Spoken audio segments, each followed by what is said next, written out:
OTB AM. With Gillette, put your best face forward with our new and improved razors. Right, you're very welcome along to Tuesday morning's OTB AM. It's Sheahan and Eoin with you all the way through until 10 this morning. We're going surfing in Portugal. We're getting the contenders chat from Armagh, and we've loads more besides. We're going over to Leicester to see the celebrations after the FA Cup final victory, and also the sense of trepidation ahead of tonight's game at Stamford Bridge against Chelsea, which obviously has much more financial ramifications than the winning or losing of the cup final, because there's anything up to 150 million quid riding on tonight's game. So we're going to talk about all that, but first we've got to get started with the breaking news overnight that Harry Kane has told Spurs that he wants to leave.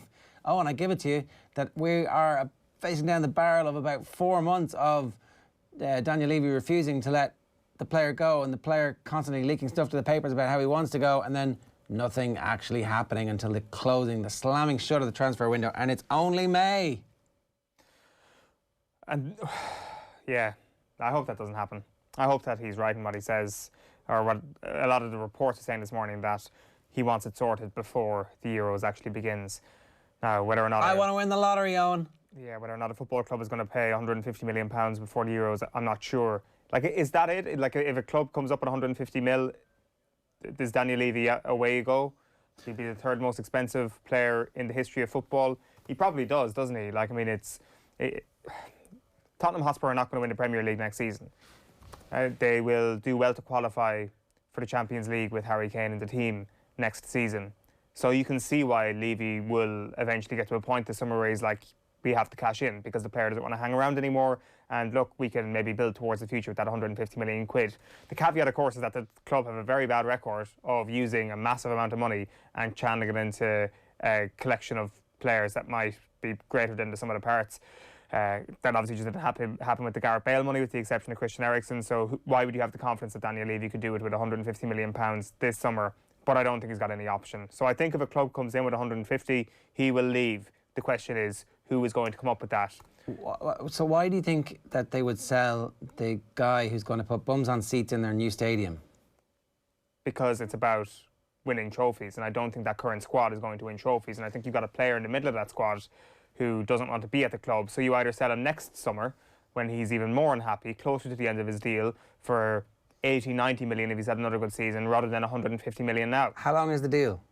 The deal is until 2026, I think. 6 years. That somebody advised him to sign a 6-year deal, and so it's 3 years through or 4 years through. There's still loads left on that deal for Daniel Levy to say, mate, I pay you better than anybody's ever been paid in the history of this football club. You signed that deal in good faith.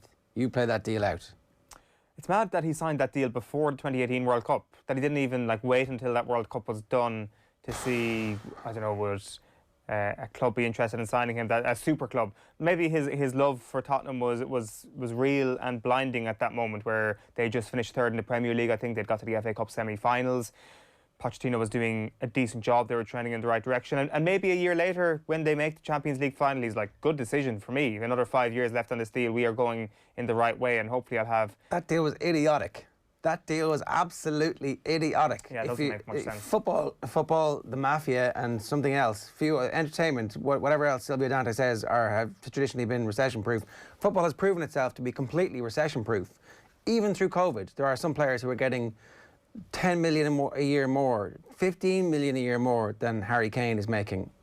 And sure, he wants to play for Spurs, great, but like, Spurs are making loads and loads and loads of money to the point where they consider themselves one of the top 6 teams in England. And so therefore they were ready to get into the European Super League to be part of that breakaway. So they're stinking rich. And Harry Kane is one of the reasons why they're stinking rich. Actually, you could make the case that he's the single most important person in the last 30 years at Spurs. And they did not pay him accordingly. Now, one of the papers, this is the back page headline on the Times this morning. You can read this in loads of different ways. Kane, you promised I could leave. Kane, you promised I could leave. Which of those is the way you read that? Maybe promised I could leave. I don't know, but like, what's the that's the headline. What's the context? Do you have it in writing? Do you have a clause in your contract that says this summer in 2021 I can leave if I want? Because if you don't, if it's not written in the contract, whoever drafted up that contract on your side, whatever lawyers you got to sign off on it, whatever advice you took, somebody somewhere along the way should have said, You can't get out of this, Harry. You're there for 6 years. If you play out this contract, you'll be a very rich man, but you won't be as rich as you could be if you organised a move. What are you going to do, Harry? Do you want a clause in the contract that says you can leave if you want to? Or are you going to trust the club? Because, you know, footballers never got rich trusting chairmen. So what would have happened? So like, what would you have advised him to do? Sign a 3-year deal, and then you would have been taken up to this year. So that would have been 2018 to this year. So then last year... Imagine Harry Kane is a free transfer this season. Imagine the amount of money he could legitimately say to anybody around the world, I'm saving you the transfer fee. I want 75% of what the transfer fee would have been up front. But that just never would have happened. Why not? Like, the part of the deal is you put pen to paper on a long-term deal and we will give you a hell of a lot more money per week. Like, so my point here is that if he signs a 3-year deal in 2018... He wouldn't have got 150 grand. He wouldn't have got 150 grand a week from Spurs. No, and also that takes him up to 2021. So then last summer, in the middle of a pandemic, he would have had to renegotiate. Otherwise, he would have been a free agent at the end of the season. Now, things didn't look amazing last summer. Don't renegotiate. But certainly after a little part of this season, things started to look okay. Jose Mourinho looked like he was actually going to bring this team towards a title. Harry Kane was playing some of the best football of his career. He could have then been in a situation where he signed a fresh new 3-year deal, for example, which wouldn't have been too dissimilar to the current deadline he faces at Tottenham. So I think we're reading into this 2018 contract maybe a little too much, but at face value it does look extraordinarily stupid to sign away 6 years of your life when you don't have any guarantee of winning trophies. One thing that's going to play against Harry Kane this summer is the fact that Barcelona aren't going to be as stupid as they've been in the past. The great thing about this, the most expensive footballers in the history of the game, is that Barcelona have spent a lot of stupid money, and they're not going to go out and just spend 150 million quid willy-nilly. They're not going to make a Dembele or a Coutinho type signing this summer, which is what Harry Kane kind of needs, because I'm not sure if a club in England will actually stump up to 150 million quid. And it turns out England is the only country where there are teams who might actually want Harry Kane and who might come close to being willing to pay that. So his options are limited. Like, this is not a done deal that he's like, I want out, and Levy's like, right, we'll accept offers that are acceptable. The problem is the acceptable offer is £150 million. And I'm not sure if there is an English club who will happily pay that, especially if City go for Haaland. It comes down to Manchester United, I think, because I think that if Haaland does go to City, which could definitely happen, and I think City may want to invest in a more long-term option at number 9, then I think there's only one more avenue for him at a club that have the financial power to be able to get him. Martin Lipton has been on the show a lot saying Daniel Levy won't sell to Manchester United. Now, he might for 150 million, but that 150 million fee that you've decided is the fee, it might not actually be the actual fee. There might be a fee that Spurs take. I don't think Spurs are going to sell him. I actually don't think Spurs are going to sell him. I think they're going to dig their heels in and say, it's not my contract, that we have a deal, you've got to just play this out, and we're going to invest. We're going to get a new hotshot manager, somebody who's really good, who you'll like. You'll be one of his top men. And actually, you know, things at Spurs won't be that bad when the thing is full. But Harry Kane, according to SpotTrack, who track contracts, say that he's on an average salary of 10 million a year. That would, like, it's still so vastly underpaid. I realise it's ridiculous to say that for somebody who's earning 10 million, but compared to any of the other best strikers in the world, like, many of them are earning twice or 3 times that.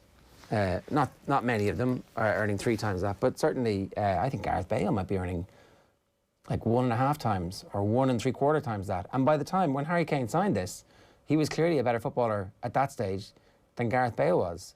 Like, he's been underpaid and he signed a bad contract and now he's stuck. So I don't think he's going to leave. Maybe I'm wrong. Maybe Daniel Levy will do the right thing by Harry Kane and allow him to make the money that he deserves, and at the same time use that money to refinance the building of the team around some new talent. I don't know, but it doesn't look likely, does it? I think it does. I think if it gets to this point and Harry Kane is starting to make these sounds, this is clearly coming from the Kane camp that he wants out. He's not, like, he's got a terrible poker face. Any interview he's done now, he's like asked about, what do you think of the match this weekend? And he's like, I want to win trophies. Like, that's his response to every single question right now. I want to win trophies. I'm sick of winning individual awards. So he's making no secret about this. So Daniel Levy knows that the beauty of a 6-year deal is that with every year left in that contract, you can add 20, 30 million onto the price tag of Harry Kane. So you lose 20 or 30 million on the price tag of Harry Kane if you wait another summer. But you actually get the benefit of having one of the best strikers in European football, and also you can attract a better manager if you've got Harry Kane. Maybe you can attract a good manager if you've got a 150 million transfer kitty. But will the new manager actually get to pick those players, or who is buying the players? I mean, that's also something that we're not quite sure. And will the new manager decide that he likes the cut of the jib of the players who were bought last year? I don't know. It's not good at Spurs at the moment. If you're a Spurs fan, we'd love to hear from you. 0879 180 180 is the WhatsApp number. Of course, you can get in touch with us on Twitter or on the YouTube stream. Many of you are already leaving comments. Wayne says, I'm a Manchester United fan, and as much as I'd like him to join United, his best move is easily to Manchester City. They need a striker, to be honest, and imagine him getting fed with City's players. It would be a bit of a cheat code if they had a number 9, but Ferran Torres is apparently the number 9 in waiting, the heir apparent. Maybe they don't actually need a number 9. Turns out that they've been playing pretty good football without one all season, so we'll come back to that on the show a little bit later on. Here's what's coming up between now and 10 o'clock this morning. We have Gearoid McDaid, one of our best surfers, who we're going to talk to in just a moment. He's standing by. Going to run you through the sports pages at 8 o'clock. Aidan O'Rourke is going to talk to us about why Armagh are contenders this year, or if they're not, why not. John Duggan at 8:35. Our resident Spurs fan is going to bring us the sports news. I think we'll be talking Harry Kane there as well. Ian Stringer from BBC Leicester going to talk to us about the celebrations in Leicester and just whether or not they're going to be able to ride the emotion of the FA Cup final to victory tonight. Eoin sat down with Max Rushden for a feature interview, and essentially it's a pie-end to Wes Hoolahan, I think. And then Monday Night Rugby, Niamh Briggs, brilliant analysis of the weekend.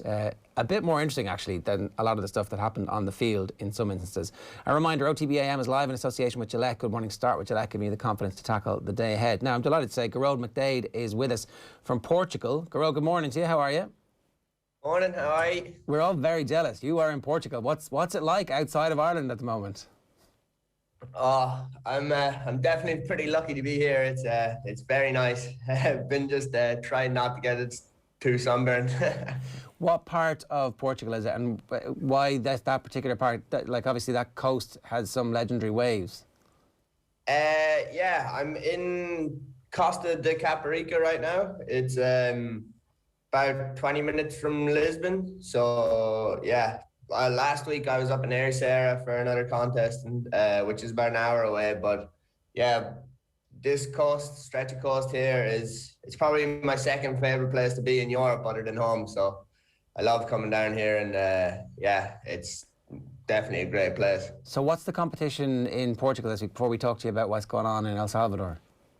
This is a WQS World Qualifying Series for the WSL. So the qualifying series, string of contests to qualify to get onto the Championship Tour, which is like what you'd be like the Premier League of surfing, really. So it's kind of like the Division 2 league, if you want to say it like that. But yeah, so it's been off for a year, and it's pretty good to be back doing it now. Try and get some training in for some comps again before the Olympic qualifiers in El Salvador next week. So the Olympic qualifiers are obviously one of the reasons that we wanted to talk to you about. Surfing is in the Olympics, I think, for the first time this year. Is that right?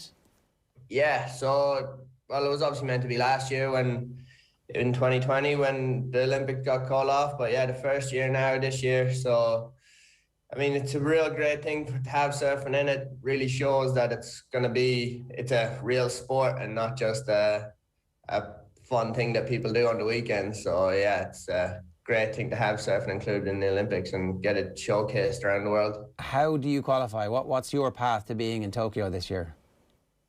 Well, it's pretty complicated. There's so many different ways of qualifying through different things. There was the top guys that are on the WC, the Championship Tour, kind of qualify from that, and then there was a qualifying event 2 years ago in Tokyo, and now there's this qualifying event, and it goes down to the next 4 eligible people to qualify in this contest now in El Salvador, which means like if people have qualified already, it'll cancel them out. So it'll like keep going down and down through the placings to whoever is the next 4 eligible people to qualify.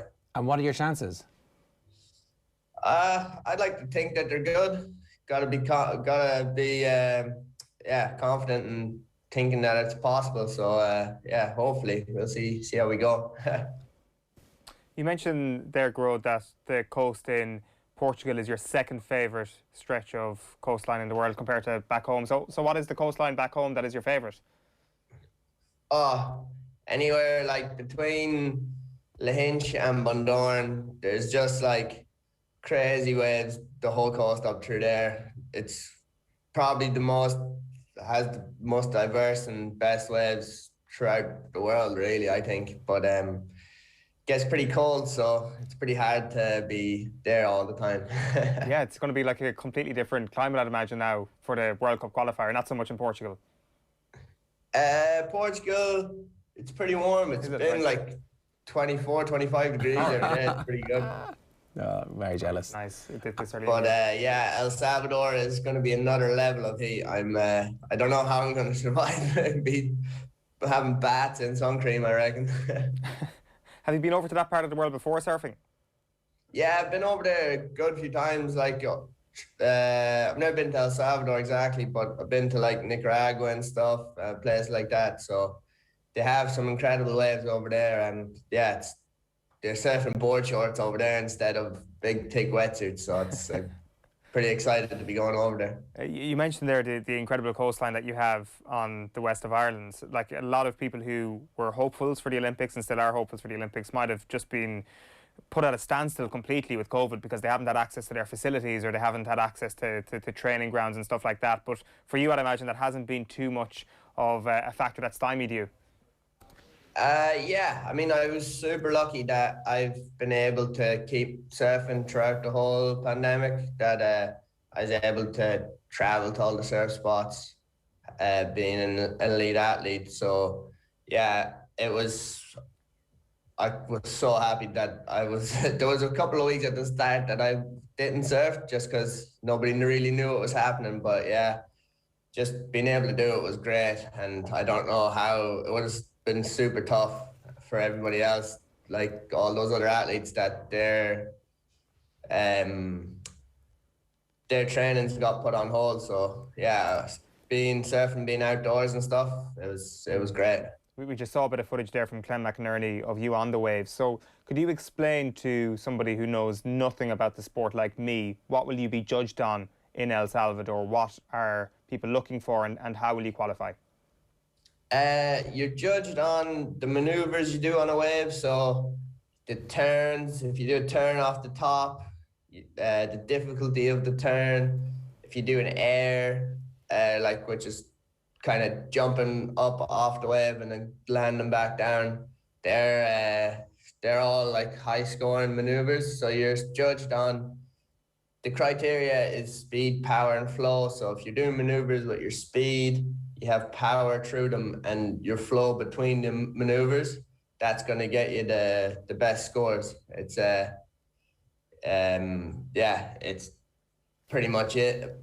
That's it simplified down. Obviously there's all the different technicalities you can get into, but that's the main criteria for the judging. And to what extent can that be pre-planned? I assume that there is a fair degree of feeling yourself into the wave when you're out there. That's obviously no two of them are the exact same, that you can't exactly go out with a concrete plan, or can you?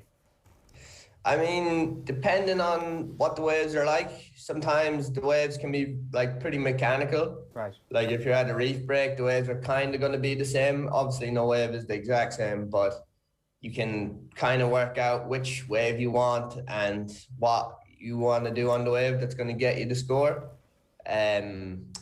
But yeah, then if you're at a beach break and it's all over the place, it's super hard. You're kind of just trying to look at pick your spot to go out where you think the best waves are going to be coming in. And kind of sit there and hope for the best that you're going to get the wave that you've seen when you're watching and be able to perform on what you know you got to do to get through. But it doesn't always work like that. And you have to defer from the plan that you have paddling out and just make it work as the heat goes on. How many people are going to be at the, I mean, competitors are actually going to be in El Salvador competing against you to try and qualify? There's definitely a good few countries, and there's three men and 3 women on each team. Right. So I'm not exactly sure of how many are going to be there, but I'm pretty sure there's 30 countries or something like that that'll be going. So yeah. What would it mean for you guys as athletes? If you qualify for the Olympics, does that automatically improve the level of funding you get from the Sports Council? Do you get any funding from Ireland officially? Right now, I have a bit of funding from Sport Northern Ireland, but I think due to surfing only coming into the Olympics this year, that there hasn't been funding from Sport Ireland. But I'm hoping that if the Olympics if surfing is now in the Olympics this year, that maybe for the next Olympics it'll be more recognised as an elite sport and be able to get some funding from Sport Ireland. But I've been super lucky with having sponsors that have been supporting me my whole life, so that's kind of keeping me going at the moment. It's a tough old gig though when you don't actually have support officially. I know there isn't a whole pot of cash to go around for athletes at the moment, and there's a big debate going about how much we should be funding different sports versus other ones. I guess from your perspective, being in the very vanguard of that sport as it reaches the Olympic status, you probably do feel like you've got kind of an ambassadorial role as well. Yeah, I mean, just kind of got to show that surfing deserves some funding. I think really that's my main thing, even for the future generations of kids coming from Ireland. Be great to build them up and really get Ireland on the map for surfing, because we really do have some of the best waves in the world, and it would just be great if we could really put it out that Ireland has some of the best surfers in the world as well. And with more funding, it's going to be easier for that, with having kids being able to train more, travel more, and it'll just boost the whole sport. And yeah, it'd be great. Yeah, I definitely think it's one of those sports that we should be supporting through official funding from the Exchequer, given that it brings tourism, it's water safety, it's outdoors, anybody can do it really. You know, there's all sorts of surf schools. It's really good for rural Ireland that is desperately needs extra funding. So I think it's a win-win. Yeah, it's great. There's not many people that's ever gone surfing and said they didn't have fun. So it's a big tourist thing. A lot of my friends and stuff survive on the tourism side of it. They own surf schools, and yeah, so if we can build it up, it's definitely a great thing for everybody. Well, listen, good luck today, and we're going to be checking in over the next while about how you're getting on in El Salvador as well. Gearoid, thanks a million for joining us this morning. Best of luck. Perfect, thank you for having me. No worries, you can follow his story here on OTB AM, and you can check out Gearoid McDaid on Instagram as well. We're going to follow him, as I said, throughout the rest of the month as he chases Olympic qualification in El Salvador. If you want to be in touch this morning, 0879 180 180 is the WhatsApp number. A reminder, OTB AM, live in association with Gillette. Good morning, start with Gillette, giving you the confidence to tackle the day ahead. Did you notice, Eoin, the cut-off point is Lahinch? I think there are some waves in Kerry, though. People definitely talk about the surf in Kerry. I saw some of them at the weekend. Didn't go near them. It was a pretty blustery day on Inch Beach when I was back there. Oh, but, nice. Can you surf an Inch? Yeah, there's a surf school there. Right. I'm not sure there's... yeah. And how close are you to Inch? About 25-minute drive. Oh, right. Inch is one of the nicest places in the world. Yeah, it's gorgeous. But if there's even a little tiny gust of wind, it's like the place is being attacked by a typhoon, which is obviously beautiful if you're a surfer. I'd imagine. I'm not a surfer whatsoever. I think I've gone surfing once maybe, which is kind of incredible when you think about it, that we're in this country of amazing coastline, and as you say, all the way up from Clare to the south, Donegal, all these beaches that are legendary, and when people talk about it, when it comes to waves, it's a phenomenal country for it. Is there an OTB challenge coming where somebody can teach us two landlubbers how to surf? That's what I would like this morning. Yeah, I need to learn how to swim first. Is that important? Maybe not, actually, because you've got a board for company. I think you probably should learn to swim, Eoin. I didn't realise that was... Right. I mean, you should learn to swim. That'd be good first challenge for you too. Yeah. No, there was kind of like a callback to the swimming challenge we were doing a couple of years ago, remember? Yeah, you could learn. You could swim there. That was only at the start of lockdown. You were swimming fine at the end of that. Yeah, no, but I was absolutely terrible at it. That was the joke. But 7:55 this morning on OTB AM. We've got a packed show still to come. Eoin has sat down with Max Rushden. He'll bring you that interview a little later, and we're going to be back talking GAA next. OTB AM. This is OTB Sports Radio. This is OTB Sports Radio. The pale blue dot, it's called, from I think it was 6 billion kilometres away, and the Earth is this tiny, is 1 pixel in the photograph, blue pixel, and I think to myself, everything that has ever existed on planet Earth is in that 1 pixel. So why do my little problems matter at this particular moment in time? So I used to adopt the same for sport. If something happens in a match, sure, who cares?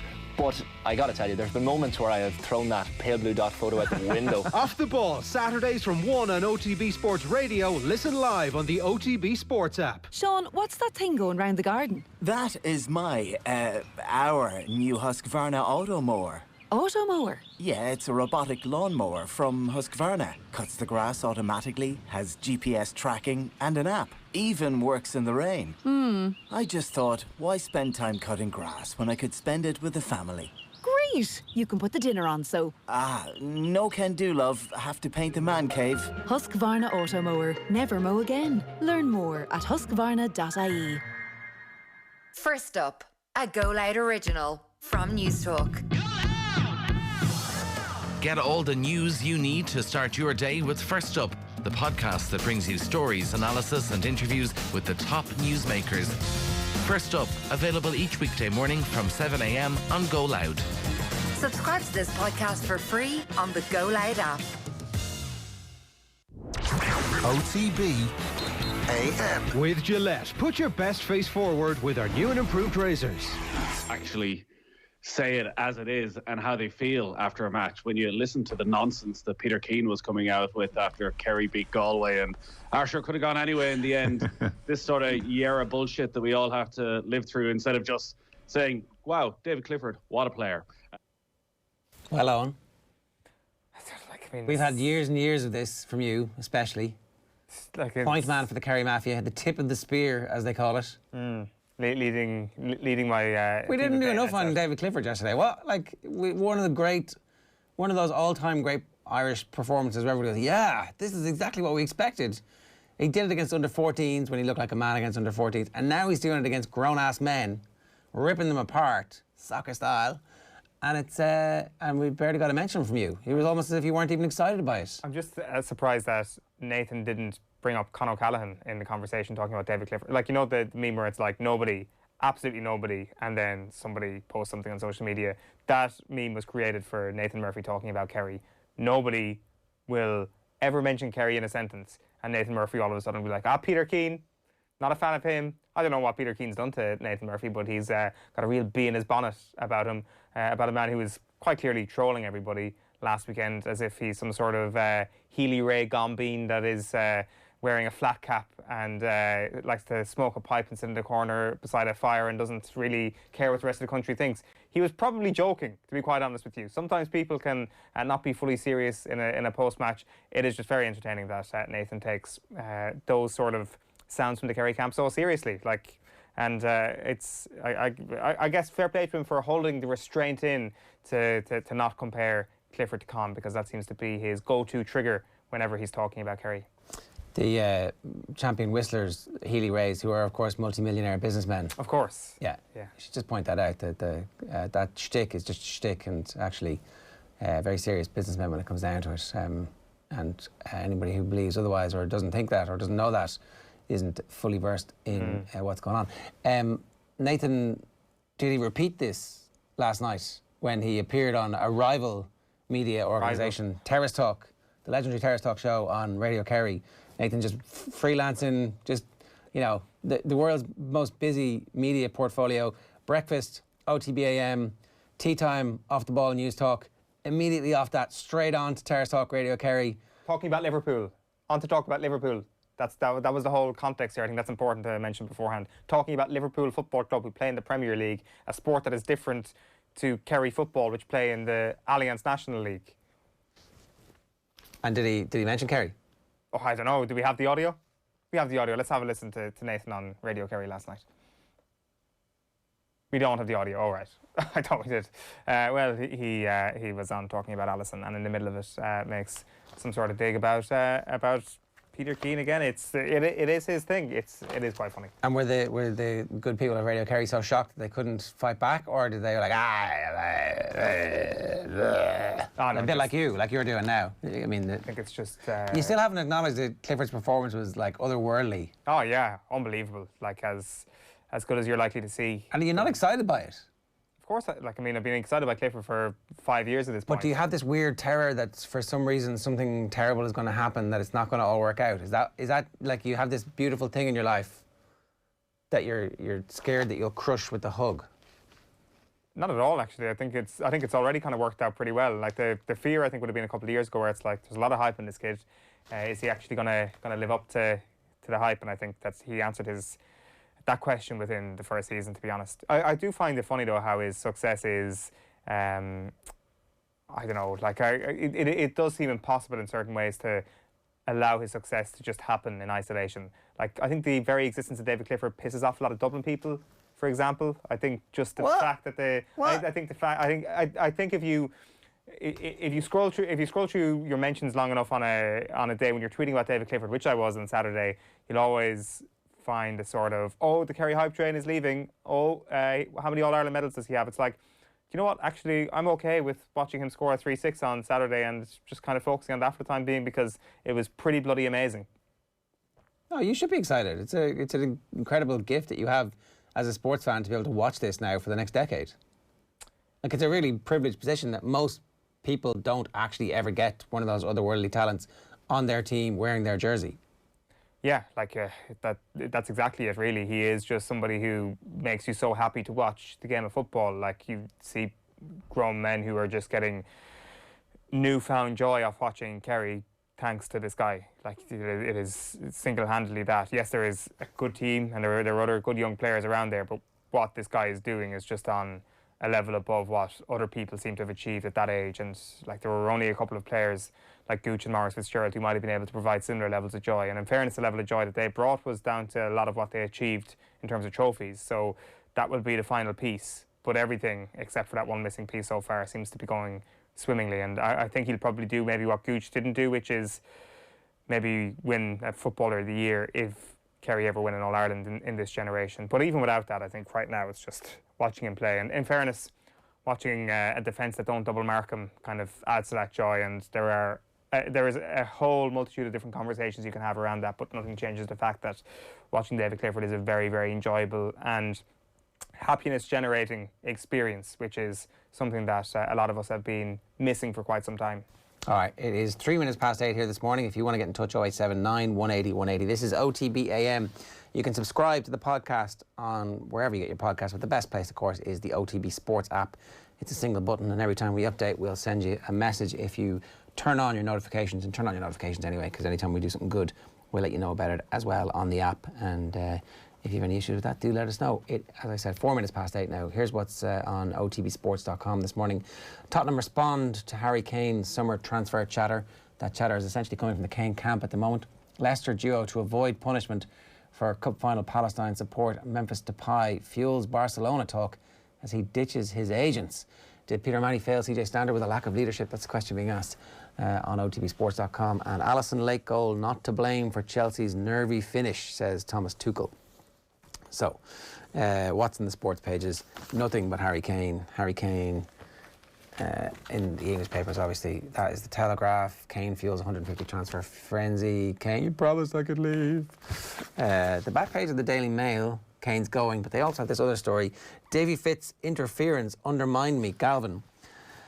I had no difficulty dealing with the hurling manager until such time as he started to interfere a little bit with my operation. This is Paul Galvin telling the Irish Examiner Alliance League podcast with Paul Rouse yesterday. I did feel there was a bit of interference that made my job more difficult and made that situation down there difficult. I had a very good relationship with the chairman, but some of the things that went on, I think Davy wanted the training ground to himself. He wanted Ferns to himself down there. It's unfortunate that we didn't have this before we were talking to Davey this week, because it would have been interesting to hear what he had to say. He certainly let it be known pretty early that we weren't welcoming Ferns, the football side of things, because some of the things he did made it clear to me that we weren't welcoming Ferns, basically. That was my take on the situation. Is this beef is real, Eoin? I think so. I think so. I think this is pretty good stuff. Davey versus Paul Galvin. Like, it is very much one side of the story, I will say, at this point in time, because as you say, we haven't heard Davey's version of this, and in fact, Davey publicly, while speaking about subjects connected to this story, has said things like having too much respect for Paul Galvin. And I know that Galvin mentioned that in the Examiner podcast yesterday, but Fitzgerald said in January of last year that he's got too much respect for Paul Galvin to even consider taking players from the football panel. And he stressed that the two players who had been removed from the panel, Kevin O'Grady and Michael Furlong, were at a loose end before coming into the squad. I think Galvin's trying to make the point that maybe the two of them were kind of dangled beneath his nose at Ferns after they'd left the football panel, is kind of his suggestion there. I'm sure Davy Fitz would say that they were two really good hurlers who might have been able to contribute something to the team. I know that Furlong now has gone back to the footballers. They haven't played a game yet. They were the one team, I think, who didn't actually play a football game at the weekend, concerning the 3-team division. But we'll see now this weekend to see if they're back involved. But yeah, it's like Wexford is always going to be hurling number one. It's whether or not they're going to give the kind of second fiddle an even break down there, and it'll be interesting to see if Davey has anything to say about it. I didn't mind a bit of chicanery, said Paul Galvin. I released a few players. He brought them into the hurling squad. Same training ground, dressing room, pitches, corridors, car park, same training nights. And I felt that was a bit of a statement. And I took it on the chin because he's around a long time and Davey's a wily old fox. He's gained a little bit of soft power in the media that he uses quite cleverly. The thing that really annoyed me about that was that he made a big man of himself in the media on the back of it. And he started talking about all the respect he had for me in the media and making a virtuous man of himself on the back of it. The reality was, behind the scenes, that wasn't the case at all. I felt it was trying to maybe put me in the halfpenny place a little bit and put football in the halfpenny place a little bit, said Galvin. So that is interesting. That's very interesting from Paul Galvin. And like one of the themes in the evening show last night, one of the themes yesterday all day was that it was good to hear John Kiley say something and accuse Galway of diving, effectively. And it'll be interesting to see if Davey bites back in this. But it's good to hear these things, you know. It's like, it's better that we actually get a handle on what the relationship is like in those counties between hurling managers and football managers, because ultimately most of these managers are interested in success and doing whatever it takes for them to be successful. And that's the elite level of inter-county GAA at this point, right? It comes back to that question I was asking you last week, Eoin, about whether or not you wanted Kerry to be training during lockdown and everybody else wasn't. Turns out Kerry didn't need to be, looks like. Looks like, yeah. Some performance for a 3-week training team. These managers who come in from maybe traditional football counties to manage in non-traditional football counties may always struggle with that lack of power, where maybe... Or that's how those football counties are actually going to progress. Like, it would have been interesting to have Galvin again a second year. Like, imagine if Galvin was still the manager of Wexford saying this stuff. That would be like a real wake-up call for Wexford as a county to go, well, actually, you know what, we need to give parity of esteem to the footballers. Like, I mean, do you just submit to being second fiddle in a county? I don't think someone like Paul Galvin would ever do that. And also, he's probably coming into a county and looking at it and saying, well, they were in an All-Ireland semi-final 12 years ago. It's not a bizarre situation to think that maybe there could be better fortunes on the horizon of this football county. Well, there's clearly talent there. Whether or not they've had the wherewithal or the organisation or the investment that they needed to organise the team and the talent in such a way, we're going to have to wait and see. And we'll come back to that story, no doubt. You're going to hear more about it whenever Davey bites back. Isil says, as a Spurs fan, I'm channeling my inner Trump post-election. I'm not accepting the news. Barca kept Messi with a desire to leave. Levy has the temperament to dig in his heels. This is very true. That's what that's my read of it at the moment until new information comes to light. Eamon on WhatsApp says, wake up, Kane is not going to United. Spurs are not that far away from United, city or abroad. That's it. That's for Chelsea sniffing around. I have a better chance of regrowing my hair. Mark on WhatsApp says, Harry Kane is one of the best strikers on the planet. Look at Tyg Furlong's contract. He never needed to commit himself for that long. If a tight head prop is signing a 1-year contract, Harry Kane can probably afford to sign something a little bit shorter than a 6-year deal. Yeah, the 6-year deal never made any sense. Unless this gentleman's agreement he has with Daniel Levy he'd be the first person to make a gentleman's agreement with a chairman and expect that it's always going to be adhered to. So, right, OTB AM, live in association with Gillette. Good morning. Start with Gillette, giving you the confidence to tackle the day ahead. We are moving on with our contenders series, and we've done loads of counties at this stage. One of the ones that's more interesting, kind of on the fringes of that contending group, is Armagh. I'm delighted to say Aidan O'Rourke is with us this morning. Aidan, good morning to you. How are you? Morning, lads. So, look, we've been doing a contender series. I don't think Armagh would consider themselves just yet to be contenders to beat Dublin, but it feels from the outside like the graph is pointing upwards and they're trending in the right direction. So, are they close to being contenders? I don't think they'd thank you for any of that talk around team development or whatever, like, you know, trying to keep head or light under a bushel and all of that. But signs have been very good, in fairness. The weekend was probably really an acid test for them. Monaghan have been in Division 1 for consistently and performing well there, even though they are maybe in a wee bit of transition. So measuring themselves against Monaghan in a National League Division 1 fixture was a good starting point, and they were full value for their win. So yeah, the trajectory is upward. It's quite a young team, particularly in an attacking sense, and a lot of positivity around the county after the weekend. In terms of the evolution of the style of play and all that, look, there's the evidence of one game to draw some conclusions from, and even last year was a COVID season where no one really got a head of steam up. So I find it very difficult to tell where teams are. What are you seeing when you're doing your analysis of Armagh last season versus even the signs for this year? How are they trying to play? Well, on the general point, it is very difficult to evolve game plan at the moment.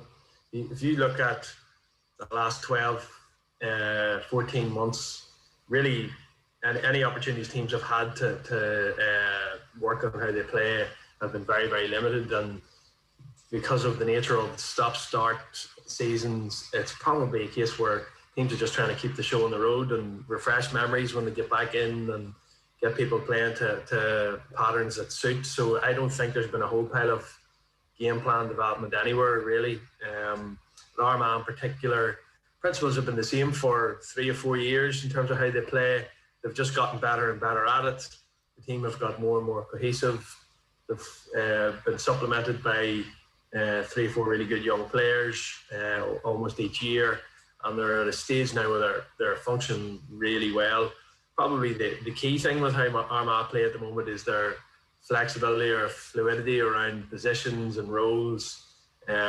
Probably the best team in the country with that, even though because they've been away from Division 1 in the limelight, probably the general public wouldn't know Armagh that well at the moment, but they have 4 or 5 players that can play in a lot of key positions in the team and play there very, very well, and over the course of 70, 80 minutes do so in their competitive games. Aidan O'Rourke is probably the brilliant example of that. It's probably Armagh's best number 3, probably their best number 6. You could argue he's their best 11 and 14 as well. And against Monaghan at the weekend, he played all 4 of those roles at different stages in the game and did that really, really well. So that flexibility with players is probably the thing that Armagh have that most teams don't really have.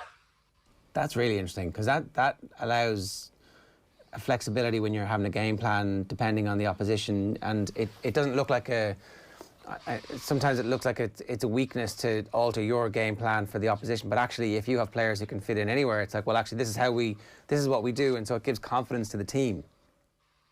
Totally, and not to labour on the Aidan O'Rourke point, he's an exceptional footballer and very, very valuable to Armagh at the moment, but both O'Neills can play 9, 11, 14. Jolly Oak can play 9, 11, 14.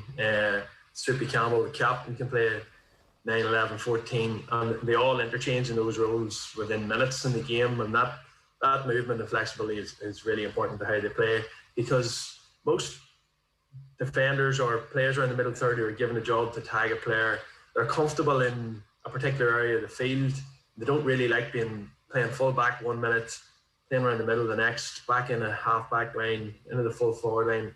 That really upsets defenders or people who are trying to focus on a defensive job. So it does help them create space and create opportunities. In terms of changes to last year, obviously they've taken Kieran Donaghy in as part of the backroom team. How did that go down amongst the Armagh football people? Yeah, it's really interesting. It's probably a novel coaching appointment in that I think someone said the brain drain has usually been in the other direction. There's a lot of northern coaches have gone south and worked with teams to good effect in recent years. And Kieran Donaghy's a really interesting appointment because of his background. He's not a traditional GAA coach. He has that basketball knowledge that I know Geezer is really interested in bringing into their play. And I think everybody was pretty excited about what Star might bring. Kieran McKeever's also added to the backroom team, who obviously is a more traditional Armagh coach possibly.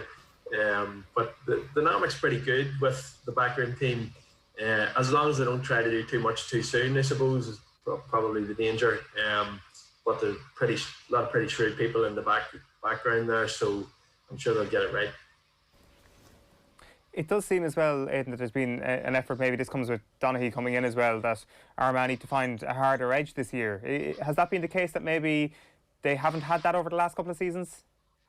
I think that's a reasonable accusation to throw at them, and that certainly was highlighted after the Donegal performance last year. Probably if there is an Achilles heel that needs to be examined, it's in games last year and the last few years, whenever they have a bad patch in a game, weren't really capable of battening down the hatches. So in a 7 or 8 minute period where one of the quality teams are under pressure, there's momentum against them, they might close things down and concede 2 or 3 points. Armagh had a habit of conceding 1-5 and 1-6 in those periods. They didn't really get dig in and make things difficult, get themselves a footing back in the game and push on from there. So that's something they'll be acutely aware of. That they'll know that when teams got a run on them last year, that they didn't stem the flow well enough. So that can come down to hard edge, can come down to cuteness, can down to just understanding on the pitch, and how to manage momentum. It's sometimes difficult to put your finger on all that, but it's a very important quality for teams that expect to compete for, let's say, provincial championships, as Armagh will want to do this year. Did you see some of that on Sunday? Yeah, not too bad. Signs were all good. Listen, when you win a game, you see all the positives, don't you? They had some really good football. Monaghan have some really bright young attacking talent, and they've a lot of them in the team at the moment. So it maybe suited Armagh. Armagh were maybe the more experienced and more physical, certainly in our defensive sector, and that probably showed up in the game, certainly in the early stages anyway. So it's hard to pass judgment on that one at the moment. It was a good start at the weekend. Monaghan, Armagh probably expected to have a look at each other. I think that's one we can definitely win as a starting point. So it was good to get that positive start, but I wouldn't be making grand decrees about progress or where we are yet based on that one result. Sure. Do you think Jamie Clark is ever going to play for Armagh again? It's really difficult to know. I'm not sure if Jamie knows whether he'll play for Armagh again. I don't think the door would ever be closed to Jamie. He has other priorities, as everybody else does, and I'm not sure he's even in the country at the moment. So I've no insight into the how dynamic of that within the camp. I'm sure everybody was disappointed, as the supporters are, that Jamie wasn't able to commit to the year. But Armagh have some really exciting forwards at the moment. Jamie would have been doing well to be starting this year if he was there. He's obviously very talented, but there's a lot of attacking talent in Armagh at a very similar level, probably around the level that Jamie's at the moment.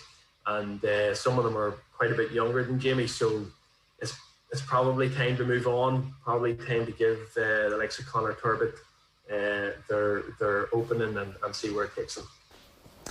From the outside, it seems as if this is a management team and structure that's going to be there for the long haul, and that gives them some security in terms of trying stuff out and trying ideas. That's from the outside. I don't know, again, whether or not everybody in Armagh feels the same, but that's the sense I have. Yeah, I mean, the building of this team has been, I think years are 6 years, so and there was a lot of frustration at the start because Kieran did the same thing in Kildare. It sounds very simple, but he built the foundations first. He spent a year, 2 years, maybe even 3 years building good habits and rewarding players that work hard, and not including players that thought they were bigger than the team, and just trying to inch forward and demonstrate that if you wanted to play for Armagh, these are the qualities that were required. And that meant for a couple of years that all the best players weren't playing for Armagh. But it also, over that period of time, built the picture that if you want to play, these are the terms of reference, these are the parameters. So now we're at the stage where all the best players are playing, that there's a queue behind each of the players, particularly in attack. There's a queue behind each of the players that they know that if the performances aren't there, there's someone else going to come in. And that sort of very solid foundation has meant that they're in a position now to push on. There's no guarantees with anything, and certainly there are gaps in the team in terms of depth and what have you, particularly probably in defence. But Kieran has built such an understanding with the players and a trust now that, as you say, things like bringing in Kieran Donaghy or Kieran McKeever for something different, to see can they mix it up and come up with a better formula. The players will trust that and go with it immediately. There'll be no question. And I suppose we're probably at the stage now, because of constant, regular progress, that fans are probably trusting in all of that as well. So they're in a very decent place, but all of that has to be backed up with performances. That's the reality of where we're at. They're in Division 1. Armagh people expect to stay there and stay there for the duration, not just this year. And now they're at the stage where they expect to win Ulster Championships and push on. So all of that brings expectation and pressure, I suppose, but Kieran's no stranger to any of that. I was going to say that there is obviously a tier, and no disrespect to Cavan, but over the last 4 or 5, maybe the last 10 years, there's been a tier which included Donegal and Tyrone and everybody else, and maybe Monaghan would sneak in and sneak out and sneak in and sneak out depending on what their form was like, but everybody else was striving to get there. How close are, in your view, Armagh to joining that top tier in Ulster at the moment? Yeah, they're not there yet. I don't think anybody within the camp would claim that they are. Certainly an aspiration, and their eyes are very much focused on that. Donegal are the big nut that they have to crack. You know, they haven't been able psychologically to compete with Donegal yet, and that test is coming. There's a really interesting league game coming up very shortly. That'll be a good acid test for this Armagh team in terms of progress that they've made. And reality is, if they want to win a provincial championship, they're going to have to there's a couple of reasonable hurdles, I suppose, early on that they can pass. But a provincial final, if they get there, is going to include probably Donegal, but certainly Donegal or Tyrone, I would have thought. And that's really where they want to be. You know, if you want to be considered in those terms with those teams, you have to beat them. And we're not there yet. Bit of ground to go. And I'd say the players will be the first to hold their hand up and say we haven't competed with Donegal yet. Tyrone this weekend will be an interesting benchmark. Again, Tyrone are trying to find their feet, so it's an opportunity for our lads, but psychologically it will be a big game to take 2 points from. Does not having Mickey Hart on the opposition sideline make it psychologically easier, or does it have little to no impact whatsoever? I don't think the players think about that at all. I think they measure themselves against opponents individually and collective performance. I think they look at what they need to do to win games. And listen, obviously everybody knows who's on the sideline and for any particular team. I don't think the players put a whole pile of credence in that. Tyrone's new management are very, very capable and have a good track record in themselves. So I don't think Tyrone will be found wanting in that respect. But the stage really comes down to the players. One last one for me. In terms of how McGeeney liked to play, I remember when he was with Kildare talking about Olympic handball, and the wave motion in that sport was something that he was trying to get his team to replicate, and you could see it manifest itself over time. It's interesting that you said he's fascinated by basketball and bringing Donaghy in. Do you expect there to be significant changes in how the team plays, or will it be more kind of micro, the movement of the inside forwards and the role of whoever is the designated point guard from play to play? Honestly, I don't think you're going to see significant change either in Armagh or anywhere else this year in terms of style of play.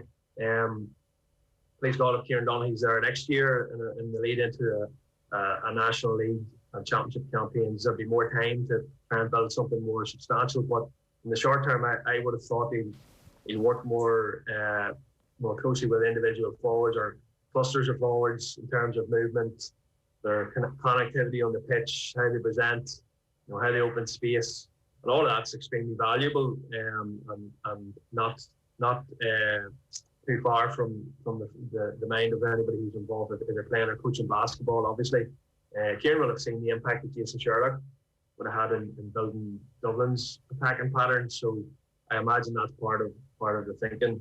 And I know the players have really taken to the Star, value his input, and he's not behind the door and giving it. So all of that, adds to the cocktail of hopefully what they can do up front and creating something a wee bit different that might be the difference in those big games against the bigger teams. One separate question, and I know we didn't get time to talk about this, but in terms of the third level and the role of third level in the GAA calendar at the moment, do you guys have any indication about what the future looks like and where Sigerson or even third level colleges might end up? It's good that somebody's asking that question. I didn't think anybody was at all. This night, I think the split season is a real opportunity for third level. I think it creates a window early in the year if county players are not involved, and I think that's the direction that third level has to go. I think third level needs to step up and say, listen, if you're involved in county football, if you've made a county squad of whatever it is, 26 or 30, go with our blessing. Best of luck, our work is done here, and that Sigerson and Fitzgibbon should be seen as a nursery, a breeding ground for the next county players. So it should almost be the tier directly below. I'm not sure, there's a lot of self-interest involved. I'm not sure our sector will take that decision really, but if that did happen, you'd have a very nice window from November to potentially March, April, where you only have really good young second club players who are focused on third level. You could have a really impactful competition that is important to the county teams because they're looking at their 5 or 6 players who are involved at top level and saying, right, are they going to be ready for us? Could we potentially bring them in when the Sigerson campaigns end? All of that sounds really good and exciting to me as someone who's embedded in third level, but I'm not sure there is much hunger for that in our sector, unfortunately. It sometimes feels, Aidan, as if the Sigerson is this sleeping giant that could, and the Fitzgibbon obviously as well, that so much more could be done with. Like, I don't know, is it maybe looking at how successful college sports are in the US, but like it should almost be more true over here given how star-studded a lot of these college teams are with inter-county players. And you look at some of the team sheets, like, and I know Paddy Andrews and Andy Moore were talking about it in their podcast last week, their DCU team was incredible, and they'd have like 30 people there watching them. It just doesn't make any sense that this isn't a bigger product in many ways. Yeah, totally. One aspect of that is how universities and colleges sort of engage with their locality. Sometimes they're seen as sort of disconnected and, ivory tower in some way, and people around the campuses don't particularly engage with it. So I think more can be done to try and engender that collegiality.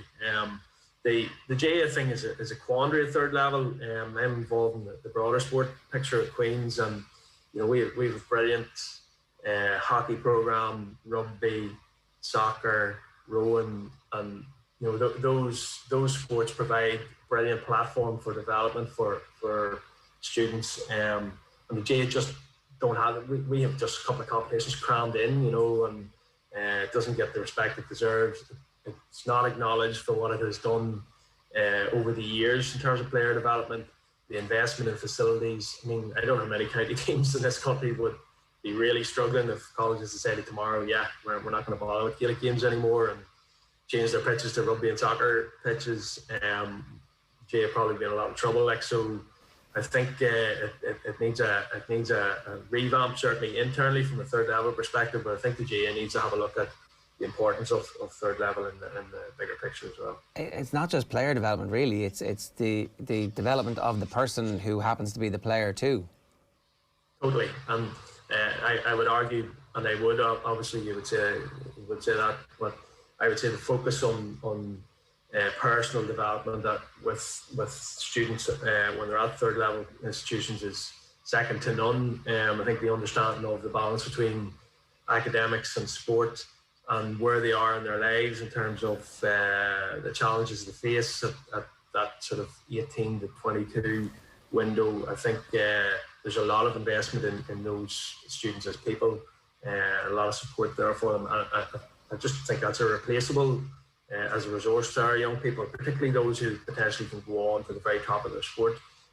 But I'm not sure there's a big appreciation for that outside of our sector.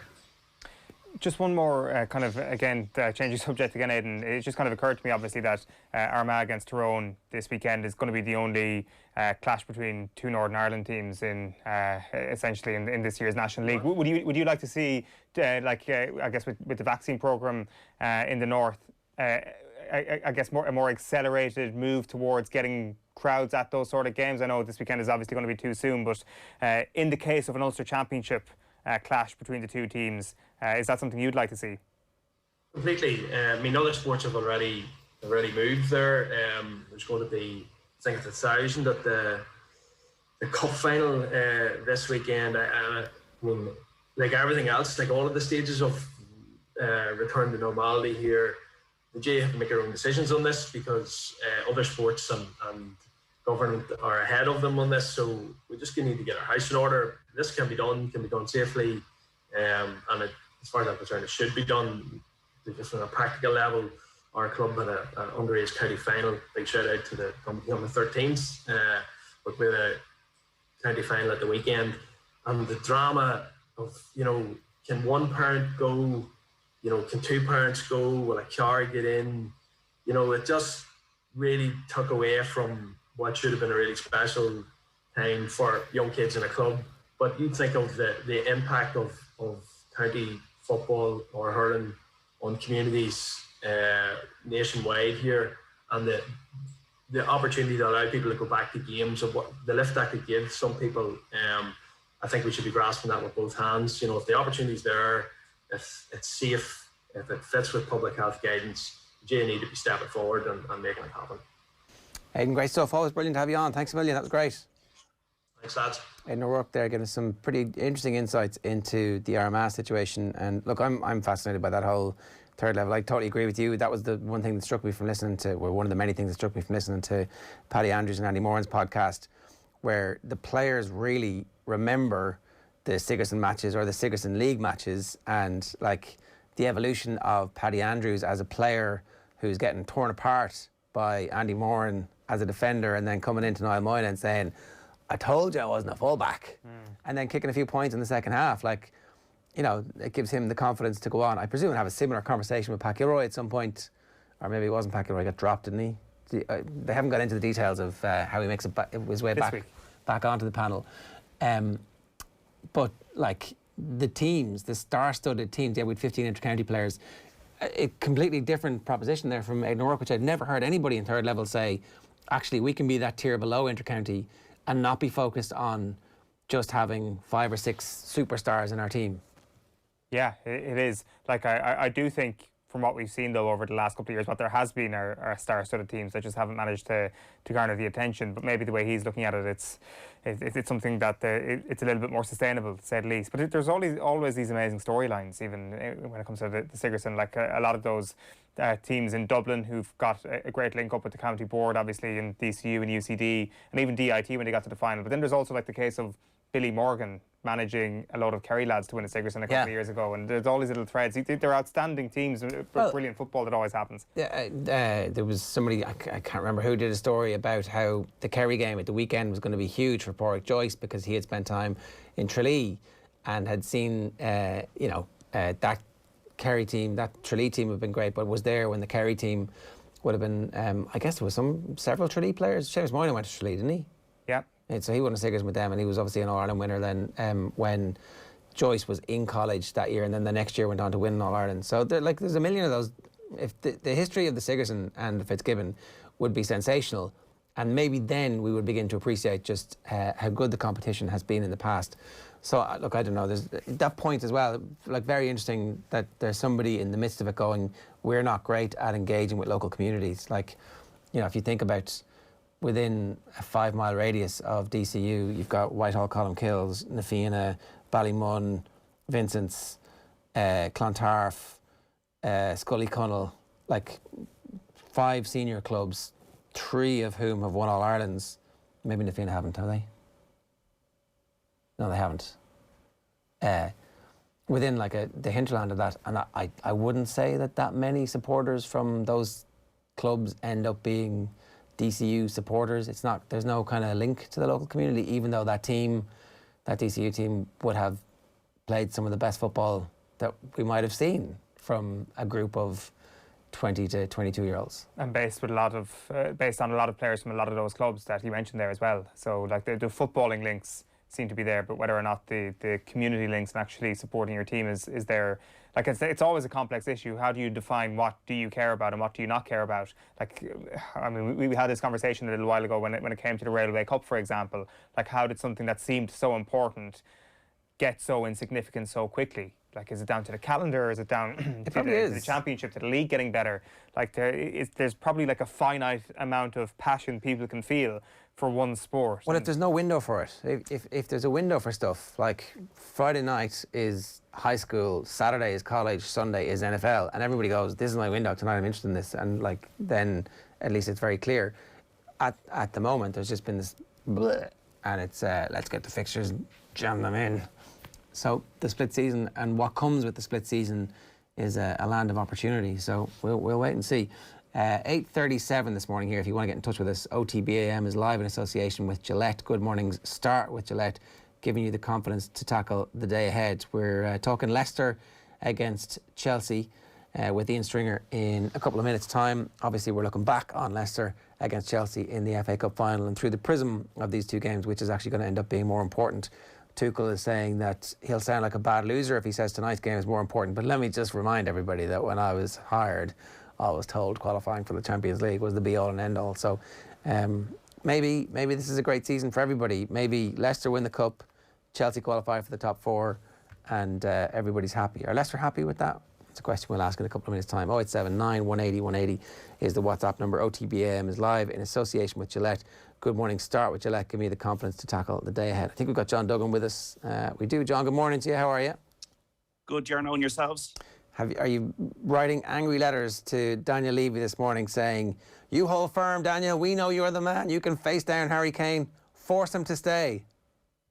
If I was writing a letter to Daniel Levy, I'd probably be respectfully asking him to consider whether he and Enoch have taken Tottenham as far as they can. You've done a wonderful job at the stadium, the academy. It's a magnificent state-of-the-art 22nd century stadium. The club is in better hands than it was when Enoch took over. I was going through the league positions between 1991 and 2005. Spurs' highest position was 7th. They've done very well. They got Tottenham to a Champions League final. They were second in the league under Pochettino. But I think they've taken the club as far as they can. They're a club that are 600 million sterling in debt. It cost over $1 billion to build the stadium. To be fair, Man United haven't done that. Spurs have done that.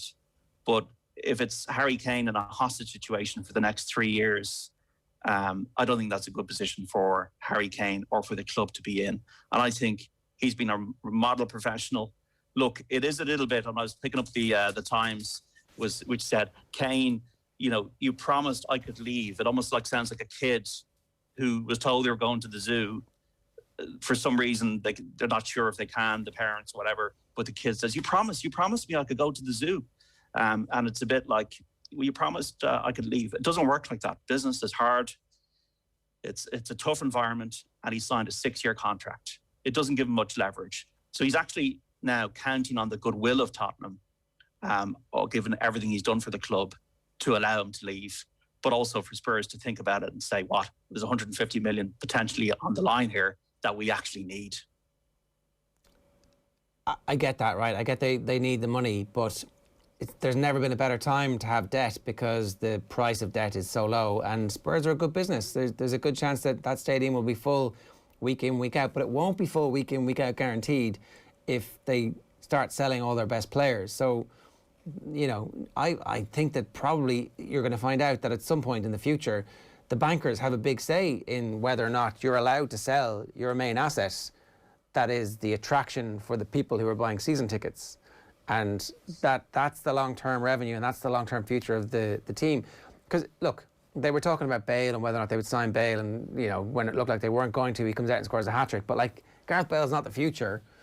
You know, I don't know where you spend that 150 million and guarantee that there's going to be excitement about the Spurs team unless they find an absolute superstar manager. And was it Max Allegri? Was that who Brian Kerr was suggesting? Will that be, will one of those Italian or Germans really excite the Spurs fans, John? The problem I have is that they're back to 2014. They're looking now for a Pochettino type to come in and bring young players through. And their record when they sold Bale wasn't great in terms of all the players like Soldado that they bought. So I'm not sure if I have the faith in the hierarchy to make the right decisions regarding managers or recruitment or anything. They've got one trophy in 20 years. How many trophies do Chelsea have? And that's the concern I would have, that even if they did sell Kane, would they be able to make the right decisions about who they get in as a manager and what young players they could bring into the club? Players like Oliver Skip and Sessegnon are promising, but are they at Dele Alli levels or Harry Kane levels from 5, 6, 7 years ago? Dele Alli was spotted by David Pleat, the former Spurs manager. He was the man who got him into the minds of the club and prized him away from Milton Keynes.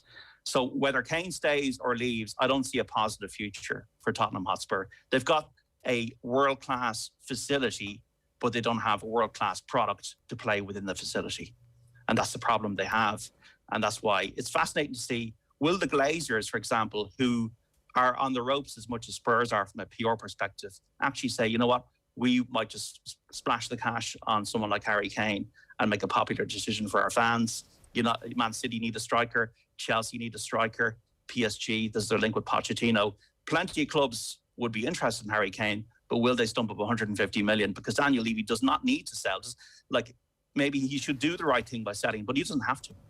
What do you think? You're a betting man. What price up whether or not Harry Kane is still at Spurs at the end of the transfer window?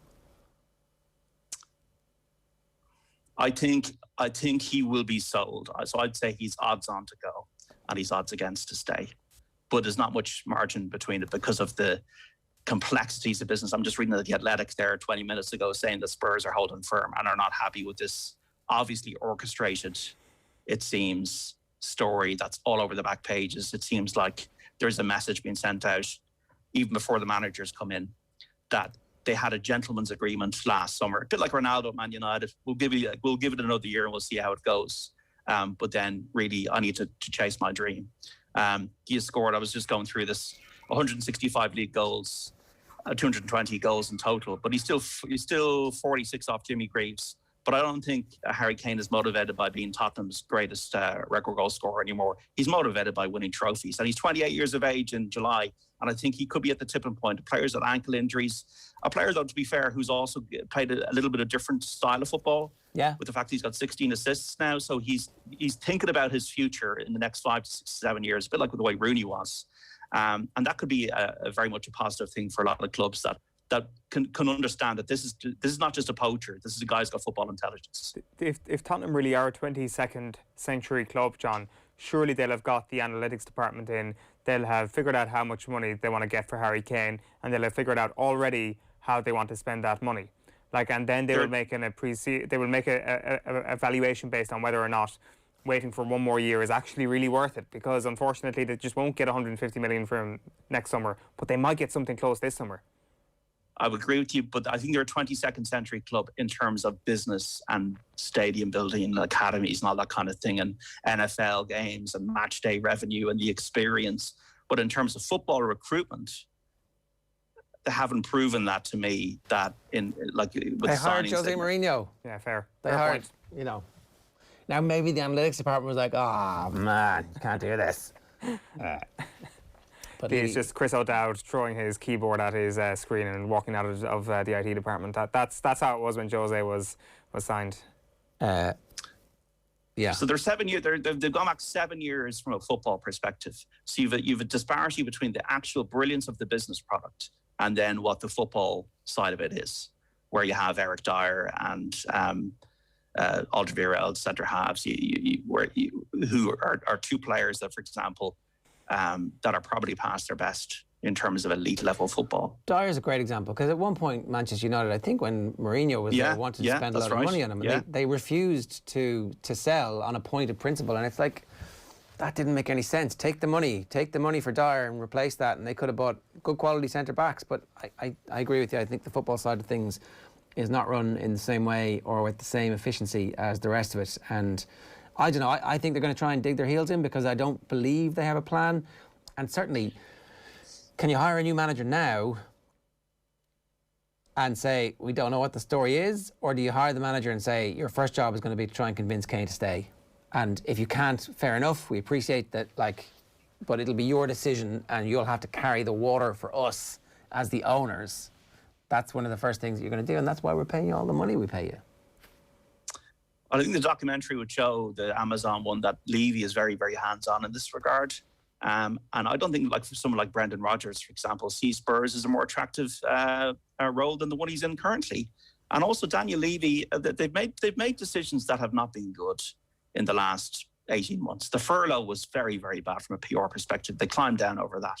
And then the Super League. You can obviously see, a bit like Barca or Real or Juventus, why Spurs would have wanted to jump at that Super League, a club that has won less trophies than a lot of clubs that were not in that Super League project.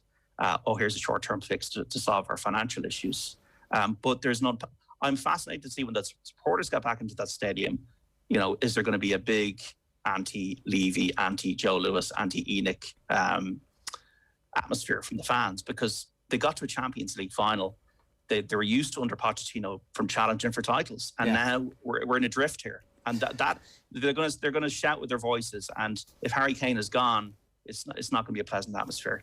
Okay. And to me, that's a regression, not a progression. We've got to go. John, is there anything major, apart from obviously the big game tonight, which we're about to talk about? Nothing really. And it's all soccer, and United, once again, will be 10,000 fans at Old Trafford. What will be the atmosphere and the temperature there? That'll be interesting to see. United warning supporters, don't go offside, otherwise we'll take action against you. Right, okay. We'll keep an eye on that one as well. And obviously live tonight between 7 and 10 on Off the Ball on News Talk. John Duggan, good stuff. You can read more from him on otbsports.com. Now, a reminder, OTB AM live in association with Gillette. Good morning. Start with Gillette. Give me the confidence to tackle the day ahead. You're in the same camp. You think Harry Kane is gone? I think so. I do think the one thing that will maybe keep him at the club is that the Spanish clubs may not pay that money. Now, I don't know. Maybe the Spanish clubs find a brand new bank and a brand new massive loan in order to fund Harry Kane. Sell a lot of players, Sell a lot of players, and maybe they'll be able to fund it that way. Now, I know Harry Kane privately wants to stay in England, doesn't he? That has been the other part of the report today. So maybe he's limiting himself to a few clubs. Well, Real Madrid 20-1, Barcelona 25-1 for Harry Kane to sign on over for the 3rd of September. That's when the transfer window slams shut, the 3rd of September. So we've got all of June, all of July, all of August, and then a fevered 72 hours in September before this might actually end up happening. Right. Okay. We're going to talk Leicester-Chelsea with Ian Stringer of BBC Leicester. They're playing tonight again in the Premier League, obviously, as the race for the final 2 Champions League spots really heats up. They also met at the weekend in the FA Cup final, and Ian Stringer was on commentary for the BBC. Have a listen. This is where they want the ball. Tillemans from distance, right for it. Yeah! What a goal! They've scored the FA Cup goal! It's Youri Tillemans! Be the one, please! Tillemans with a goal! They lead in the FA Cup final! That was Ian Stringer on commentary for BBC at the weekend, and proper levels of excitement, as you would expect, for an absolute world-class goal from Youri Tillemans. For a moment of history, I think that was the thing that came across in the coverage afterwards, where Lineker talked about being at games with his dad and all that kind of stuff. And as we were saying, the other thing that happened that made the FA Cup final so special was the fact that fans were back in the stadium, and so it really felt like it was a more important game in football than we had seen for such a long period of time. And I guess that was a bit of a throwback for those of us who grew up watching the FA Cup final and it meaning so much when we were kids as well. Ian Stringer, good morning to you. How are you? Yeah, good lads. How are you? We've just played the commentary of your goal. Spectacular stuff. I hope you've got brilliant feedback from it. Yeah, it's gone down well in the city of Leicester. You know, when you've waited since 1884 for the football club to win the FA Cup, it was a long, long time, boys. So, yeah, it's gone down pretty well. What was strange was we were around fans. You know, it's all well and good having fans back in the ground, but when we were in a letterbox and they were all around us, and 14 months without fans to have them back caused a lot of noise, but I loved it. If that's what you were like for Youri Tielemans' goal, then how crazy did you go when Ben Chilwell celebrated and then had an own goal chalked off? Yeah, I couldn't stop screaming it's offside, to be honest. I think we've counted, and I said it 5 times just to make sure that it sunk in, because, you know, Wes Morgan had come on for Leicester City to try and mitigate Olivier Giroud, and that was great. But another half an hour, Wes Morgan admitted himself he probably had 10 minutes of first-team football left in him. So half an hour after that was going to be really hard for the Foxes. So to see that chalked off, rightly, by the way, lads, was a really good result. What have the last few days been like in Leicester? They've been like a whirlwind. You know, we've experienced similar before in 2016, but 2016 was over the course of 38 games, and we kind of saw it coming. You know, like in March, April and May, it was coming. So we had time to prepare for it. I think after the Chilwell scored that goal, we had 6 minutes to prepare for winning the FA Cup. So it's been one of bewilderment. It's been one of tremendous pride. I'll tell you what, boys, it's been one of pride in the club, but also in the owner, in Contop, who. How many football clubs can you see where the captain and the players beckon the owner down from the stand to come and hold the FA Cup and hoist it in front of them? You know, it's not lost on me that the Chelsea players were stood there with their arms folded and the bottom lips out. Fine, fair enough, because of the manner in which they lost. But that was a club who tried to get in bed with the European Super League just weeks before. Leicester City's owner was walking around the pitch and having scarves thrown at him, scarves that he paid for to give to the fans to go to the FA Cup final. A stark contrast, and there's tremendous pride in this city for the ownership and the ownership model of Leicester City. He got to keep the cup on Saturday night and slept with it, I understand? He did, yeah. I asked the manager yesterday. I asked Brendan Rodgers yesterday where it ended up, because I'm a bit weird like that. I'm kind of interested in the geography of the FA Cup. So great, you've won it, right? Someone's got to look after it. Like, who takes it Saturday night? Where is it now? Who is it? And he told me, he said he had the Contop had it on Saturday night, and they're not sure when they're going to get it back. And he deserves it, because, of course, boys, you'll remember that sadly in 2018 there was a tragic helicopter crash at the King Power, and his father, the late great Cumvishai Sri Watanaprapa, died. So, you know, to win it in his father's name, he can keep it all year if he wants. It has been an incredible story from even before Ranieri to go back to surviving the Premier League and then winning the Premier League, and then, as you mentioned, the helicopter incident, and then the next generation of ownership coming on, and, you know, staying involved and staying committed and doubling down. And now it seems like finding Brendan Rodgers at precisely the right moment, because this is a moment where if they win tonight, then it looks like Brendan Rodgers could be your manager for the next couple of years, and the investment will be there, and why would he ever leave? If they don't make Champions League football, you can see at some point Brendan Rodgers wanting to be in charge of a Champions League team again. But there's just this weird confluence of events that might mean that Leicester City could be that team. I'm not sure I'd describe it as weird. With the utmost respect, I'd say it's been plotted, and there's a strategy there to be in the Champions League spots, if indeed they can be after tonight. And you're quite right, it's going to be a difficult game against Chelsea, who will want and need revenge and need the points, looking at the table. But I think there's a strategy there. They've moved to £100 million worth of training facility in Leicester, and moved away from where they were. And they gave that training facility to the women's professional team, and they're thriving. They've just been promoted to the WSL, by the way. City's doing all right. Mark Selby's a world snooker champion, local boy. Tigers are in a final on Friday against Montpellier. But Brendan Rodgers is what Brendan Rodgers loves. He loves the owner. He loves Contop. Did you see the embrace with him at full time? That massive hug that they had. They adore each other. They got on well. And yeah, of course, if a massive club came in for Brendan Rodgers, then it'd be understandable that he might want to talk. But I'm talking really, really big clubs like Manchester City or Real Madrid or Barcelona. If smaller clubs than Leicester, like Arsenal or Spurs, came in for him, then why would he leave Leicester to go to somewhere like that? I don't understand why he would. Morning to all your Arsenal and Spurs listeners.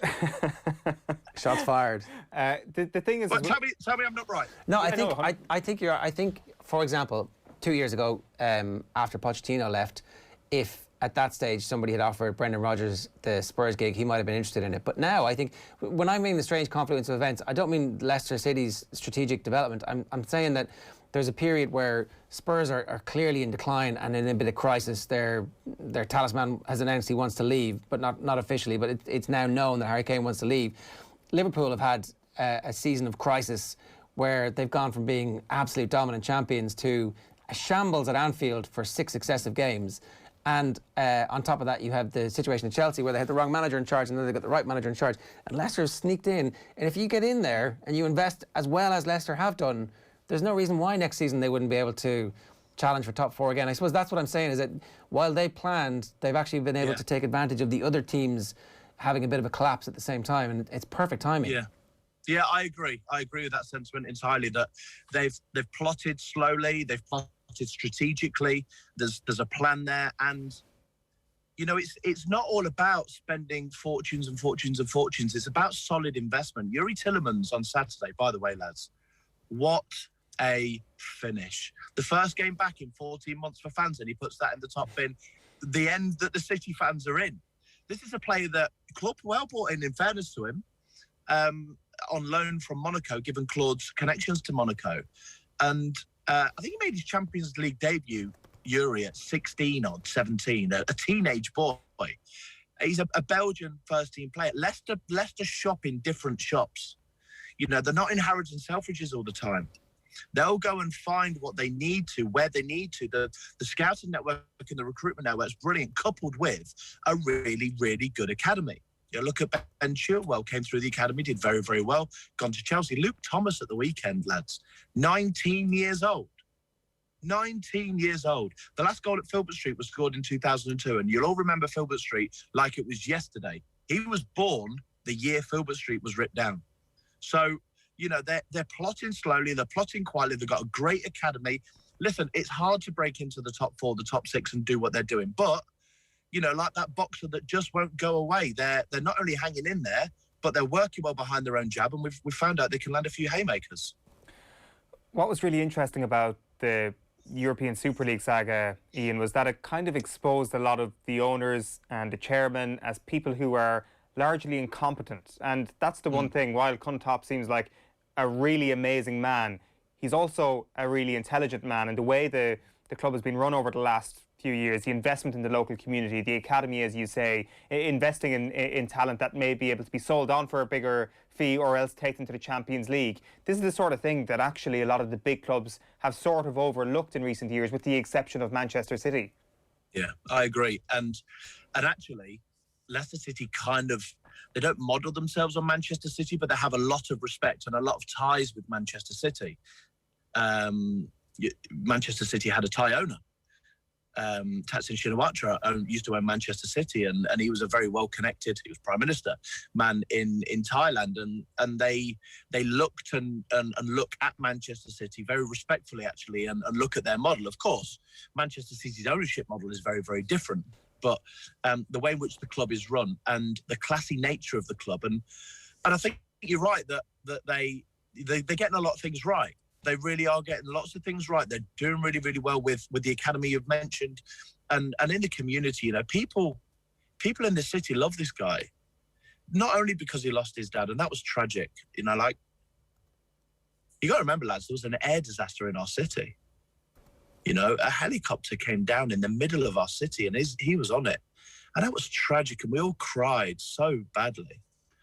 And to pick himself and the club up from that, to rebuild. I saw him in the temple in Thailand at his dad's funeral, and because I went to Thailand for the funeral, and he was devastated, and he was meeting and greeting all of the thousands of people that were coming into the temple, and there was a steely determination about him when I spoke to him about Leicester City. You know, that this was my dad's thing, and I want to carry that on, and that's what he's doing, and they're giving back, they're doing fine, and you're right, well, they need to just get get the right things right. You know, being nice is nice. It's nice to be nice, like giving fans scarves and making sure that you try and do things in a nice way, in a classy way, remembering players and talking about their history, talking about their past, and just having an element of humility about them. And I think that just stands them in good stead. As you say, when the European Super League kicked off, Leicester City, I think, came through that very, very well. Let me remind you, there was one club in the Premier League that voted against the price bracket for the pay-per-view TV during lockdown. Do you remember that argument about 15 quid a game to watch a live game? There was one club that voted against that. That was Leicester City. That was Susan Whelan, very, very strong chief executive, who said, no, I'm not having it.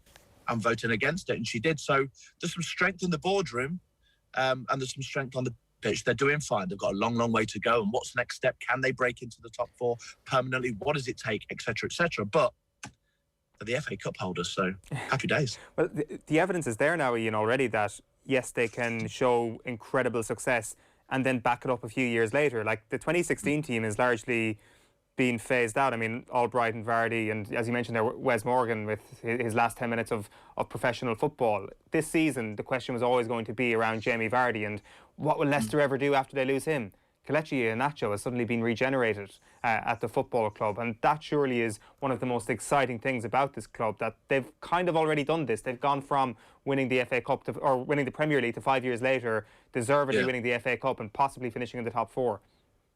Yeah, and now they've just got to plot for the next 5 years to win the Champions League, lads, haven't they? So, you see, you laugh, and you fight, because I laugh. It's going to happen, though, isn't it? Laughs. But mate, I would have laughed 6 years ago if you told me Leicester City would win the Premier League, because they were near bottom, and the greatest escape they went on and survived. So to have done what they've done, but they've got to plot their next move closely, haven't they? And difficult with Jamie Vardy, because as much as they've got Kelechi Iheanacho and he's playing well and he's doing well and he's progressing, let it be known Jamie Vardy is the best ever at Leicester City. He's the greatest ever. Replacing him is going to be nigh on impossible. So it's going to be a difficult task. He'll be around for Champions League football next year, God willing. And yeah, he's talismanic. He's a top player. By the way, lads, do you know last week I ran to Wembley from Leicester? No. How far is that? Yeah, 94 miles. I left on Monday and arrived on Saturday. It's just a brief one. We had a caller on the air called Roger, told about his dad. 1949, got a ticket, went to the cup final, Leicester Wolves, Leicester lost. He cycled, came out of Wembley, his bike had been nicked. In 1949, there were no Ubers, so he had to walk home. He walked back to Leicester, had him on the air. Came off the air, Mike Gaffer said, if he can walk in 1949, you can run it in 2021. So on Monday, I set out from the King Power Stadium, 20 miles day 1, 21 miles day 2, 20 miles day 3, in between going to Old Trafford to report on the Leicester game, by the way, 14 miles day 4, 14 miles day 5, and then 5 miles finishing down Wembley Way on match day. We've raised 21.5 grand for the Vishai Foundation. If anybody's interested, justgiving.com /run to Wembley, or check me out on Twitter @StringerSport. I ran to Wembley to try and raise a few quid and bring back the FA Cup, and that went okay as well. Yeah, good stuff. Replacing Jamie Vardy might be a little bit easier with an extra 90 to 150 million in their pockets. Are they going to qualify for the Champions League? What's going to happen tonight? Yeah, they'll qualify for the Champions League. I think they'll beat Chelsea tonight, actually. I saw Chelsea. They were dejected on the pitch, boys, you saw on Saturday. I wonder about the mental effect that's had on them 72 hours later.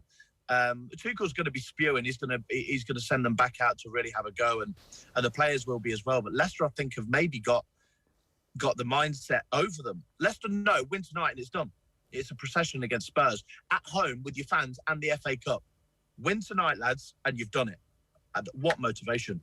Top class motivation. So I think Leicester will win. I think they will qualify for the Champions League. It's not written, it's not done, and nobody's being cocky around here. But I think they'll manage it. I think they'll do it, and then what a summer of recruitment they've then got to get a Champions League squad, chaps. Ian, good stuff. Looks like it could be a very exciting summer if you're right. Thanks a million for joining us. Cheers. Cheers, boys.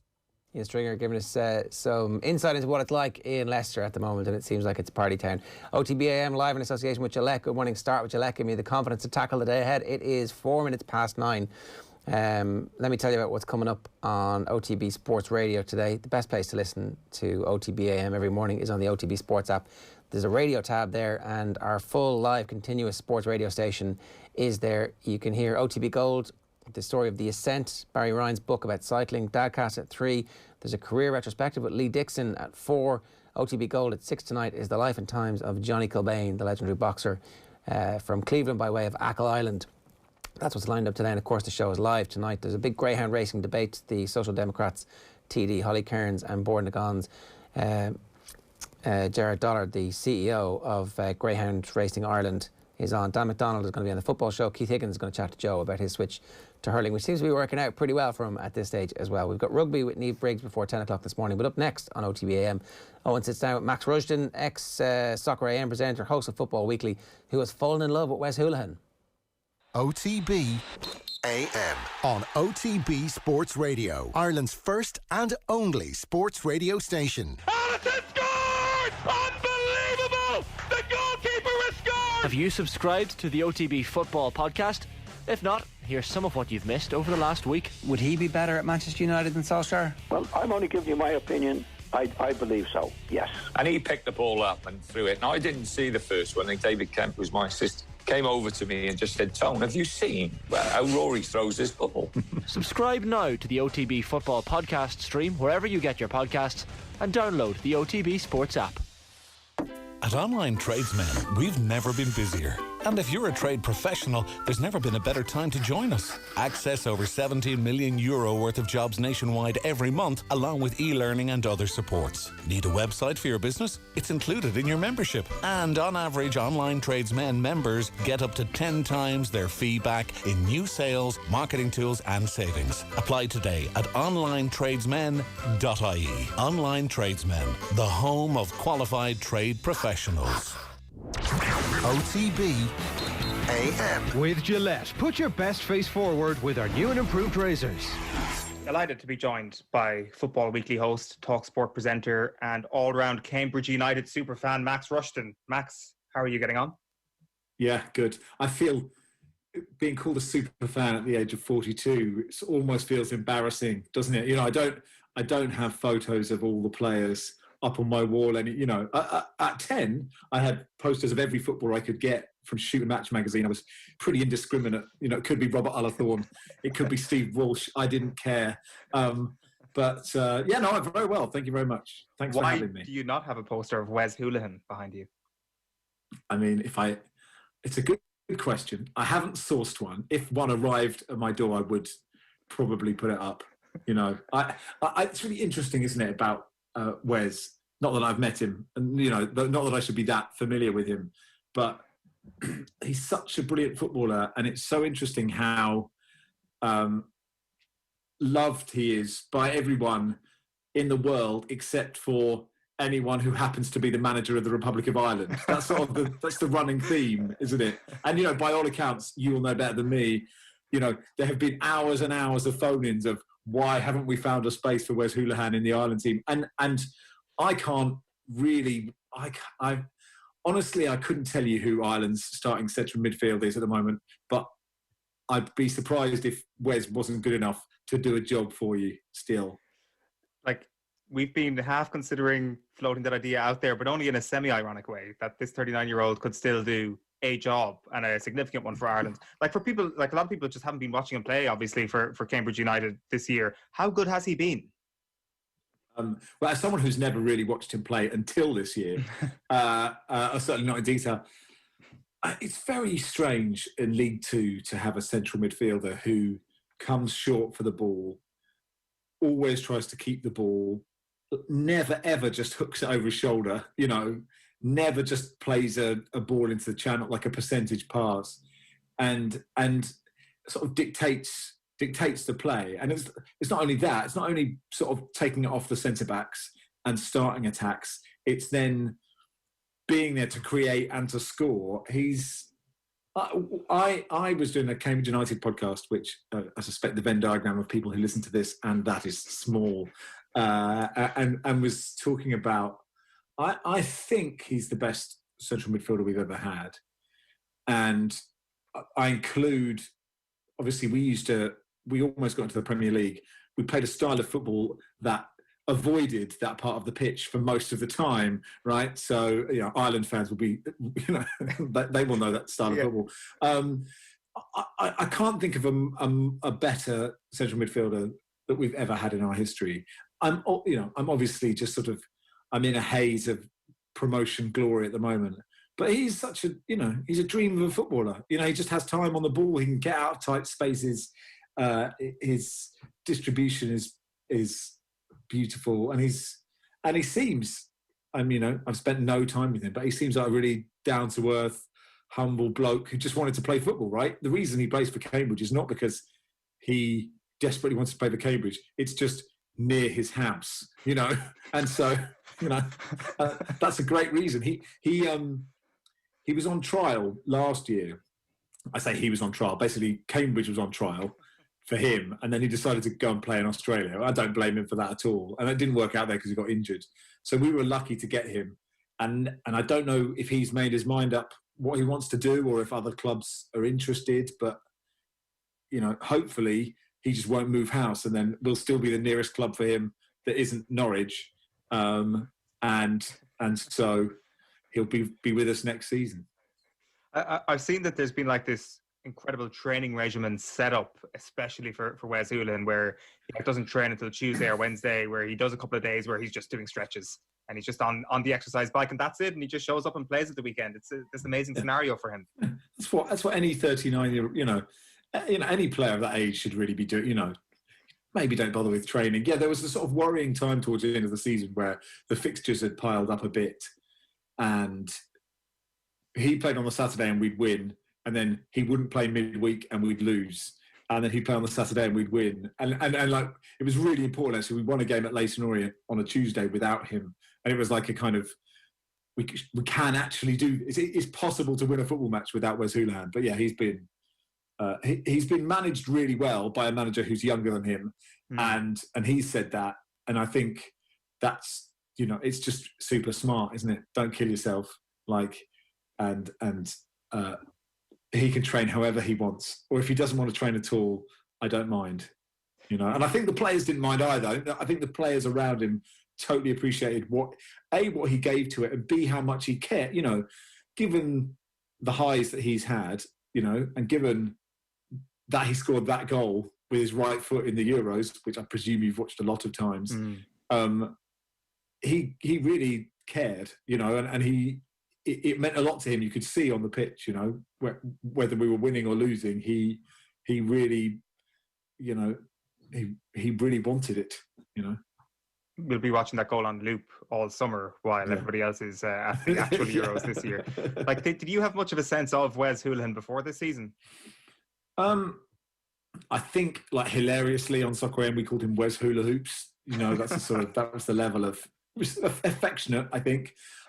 I knew he was good, and I obviously watched him play in major tournaments, or in that major tournament, and at Norwich I knew that he was completely loved, but I didn't I didn't understand the cult of Wes Hoolahan until this year, that's for sure. And that's the funny thing, especially Norwich fans. But I think if you ever send a tweet about him, the amount of Ireland fans or Norwich fans or whoever who also sort of love him equally. It's all very much like he's yours at the moment, but he's really ours. It's that kind of, that ownership that, say, Norwich fans have over this player that no longer plays for them is a real sign of sort of, there aren't that many players that have that kind of standing that just seem to be, wherever they happen to be, everywhere they've been before, they are still loved. I mean, I don't know, does the whole of Ireland love him? Yeah, for the reasons that you say, the sort of in absentia midfielder who looked amazing with every minute he played on the bench, with Giovanni Trapattoni just not rating his talents. There's one of our contributors in the show, Stewie Byrne, who played with him at Shelburne, wrote a song about him when he launched his music career recently. This is the sort of love that people have for him. It's weird. It is very interesting that you're also feeling that, and that even that we go about having this conversation, that he is still this figure that people are not so much fascinated by, but just almost in love with. There's nobody who has a bad word to say about him from a football fandom perspective. But there he is, he's loved. And also there's a weird thing about, almost he may be loved more because he didn't play every minute of every game, because there's a possibility that, you know, Denmark still would have beaten you in all those games that you relentlessly played against 5-1, No, Denmark. Wales would have scored 4. Every game was a 0-0 draw with Denmark until that one. But, you know, there is a chance that, you know, there's a myth around players that, you know, they weren't there, and sometimes you can play better if you're not on the pitch. But I thought it's sort of heartwarming to hear and heartening to hear that he's just got that respect sort of wherever he's gone and wherever he goes. How are you guys set for League One? Is he going to be a big part of this? I don't know if he's going to be there. I mean, we don't know about him, and Paul Mullin is a centre forward who scored, I don't know, 32 goals, and up until then in his career he just hadn't ever done that or sort of been in danger of doing that. And I suspect someone will come in with more money for him. So if we don't have those two, I think it will be tricky. But we sort of see it as a free hit. I think. I mean, obviously, I'm thinking can't be that different to League Two. Might as well just go up again. But if we can keep those two, I think we do okay. But I at this stage I don't know or care massively. You know, it's been so long since we were at this level. It's about 20 years, I think, and. Also, because of the pandemic, actually, I've seen more games than I've seen in the last 10, 15 years. Because I'm a bit of a plastic sort of glory hunter. Cambridge, it's the wrong team to pick to be a glory hunter for. But because I'm working, I'm in London, and I play on a Saturday, I just don't go to many games. And so because of the pandemic, because I couldn't play football, because, you know, I've been watching on the iFollow, and I really hope that remains for so many. It's really tricky. Obviously, we want people to go back to games, and we want people to, you know, that's the way that clubs will make money. But I think there are lots of lower league fans around the world or around the country who don't really live near where their team plays. And I feel more of a connection now. And I think not just because we got promoted, but because I watched every game. You know, I know about the players. And if you don't do that, then you sort of don't quite have the same sort of connection. That's interesting. So, like, have you felt less of a connection then with the top tier clubs, the clubs that you would be more involved with on a professional level? Not really, because I think, you know, when I watch them on TV I don't go to that many games, just for the, you know, the way I sort of feel in a way quite lucky that I've managed to engineer this career in football where I ostensibly don't have to leave my house, or if I do, I have to go to like The Guardian, which is 10 minutes that way, and TalkSport, which is 10 minutes that way. And it's a very lazy way to consume football. But no, I think it is a weird scene, you know, and I don't think we need to repeat the cliches about, you know, fans, football being nothing without fans, et cetera, et cetera. And look, the only reason it's carried on really is financial, right? But, you know, it was lovely to see some fans at the FA Cup final. And I think it, you know, unless you can go back in time and replay that whole season without a pandemic, it's very, very hard to know if fans at Anfield would have meant they wouldn't have lost 5 or 6 games at home in a row. You know, ditto Everton's home form is like shambolic.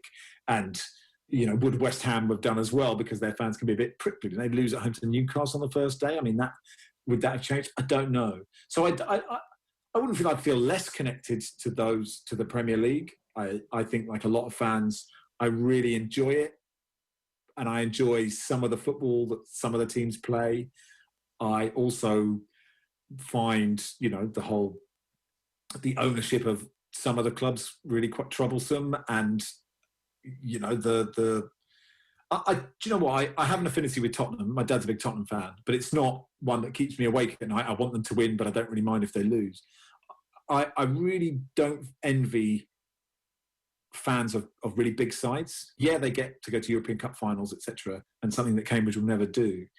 But if your expectations are so high, then actually I think you get less pleasure from it, because if you expect to win every game or most games, whereas I don't ever expect to win a game. So every time we win, even though we were on this great run and we got promoted, I didn't expect any of it. And so it was just like a relentless surprise and a happy surprise. And I think, in a way, I think you know, your people's love of football teams are very different, and there are lots of different ways to be a inverted commas proper football fan. And people get very angry about people who support teams in different ways to them, because people are just, football fans are just angry about stuff, aren't they, for reasons I don't quite understand. But I don't think I would. I'm very happy that I support a rubbish football team. You know, I think it leads to a happier sort of football existence. You mentioned social media there. It's something I just wanted to chat about briefly with you, because I guess one of the other things that I neglect to mention there is the blackout on social media a couple of weeks ago, and that kind of came obviously as a result of just a string of horrific, misogynistic, horrific racist abuse that players, that pundits were suffering. And you were writing about that, and by no means were you comparing what you've received to them. But I just found it interesting, just from your own personal standpoint, that you were talking about the abuse that you've received on social media, because I've always noticed, just following you on Twitter, that you would amplify some of the trolls quite often. A lot of people do it and do it quite well. And I always found that that's a really funny and effective way of dealing with it. But I think you mentioned in that column that you'd started to rethink that. So I often wondered, how much did that actually get to you, and how much have you started to develop your thought process on actually amplifying those trolls online? So I think that where I'm really lucky is, and I've said this before, I think if Twitter had been what it is now, when I got Soccer AM, I think it existed, but it was tiny. I don't think I'd have lasted there. I think I'd have found it really hard. Right. But by the time Twitter got sort of popular, I was comfortable enough in my own skin as a broadcaster to think, well, I think I'm doing quite a good job. And obviously lots of people don't, you know, and I'm told on a daily basis that, but I don't sort of care. And that's sort of the only way you can be, I think, to deal with that. I've always found it really funny. You know, actually, I've always think, you know, what a weird thing, just sort of weird thing to do, to just sort of, for example, at the moment, I'm doing the afternoon show on TalkSport Tuesday, Wednesday and Thursday. It's really fun. And I do it with Paul Hawksby, who's like brilliant broadcaster, and we have a really good time. And it's a really sort of well-balanced show where we talk about issues, and we talk about not just the top four, and we, you know, it's just a nice listen. It's not controversial. It's not trying to be sensationalist.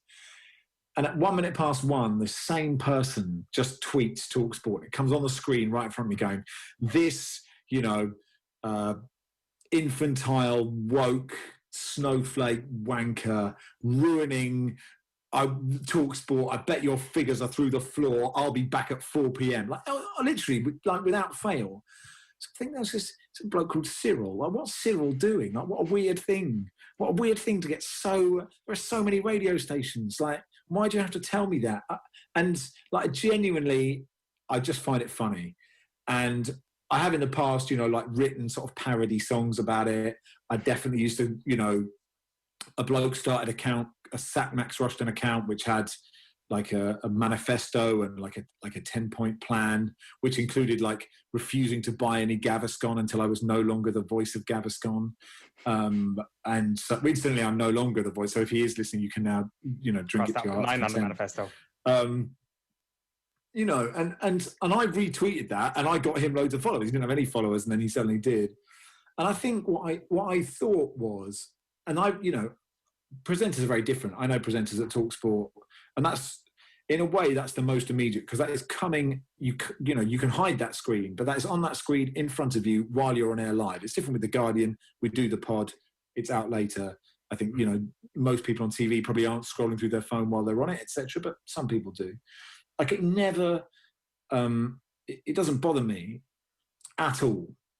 And, you know, it's really funny if you get like 5 people going, I love that section, I love that, I love that, I love that. Well, you can read them out. If you then follow it up with some bloke going, this is the worst thing I've ever heard, it's kind of funny. That makes your content funny. But like, loads of bosses told me to stop amplifying it. I think because they sort of think people will start to believe it if you keep saying that. Maybe they're right. It's more that I've seen what it does to other presenters, you know, and especially, you know, the abuse that women get, and the abuse that anyone who isn't white gets is much more targeted and can be much worse. And I guess my feeling was, there's so much sort of rage and anger on social media. If I amplify it, it might encourage those trolls. There are two things. It might encourage those trolls to troll people who don't deal with it well, right? And that's no criticism of people. People deal with these things in different ways.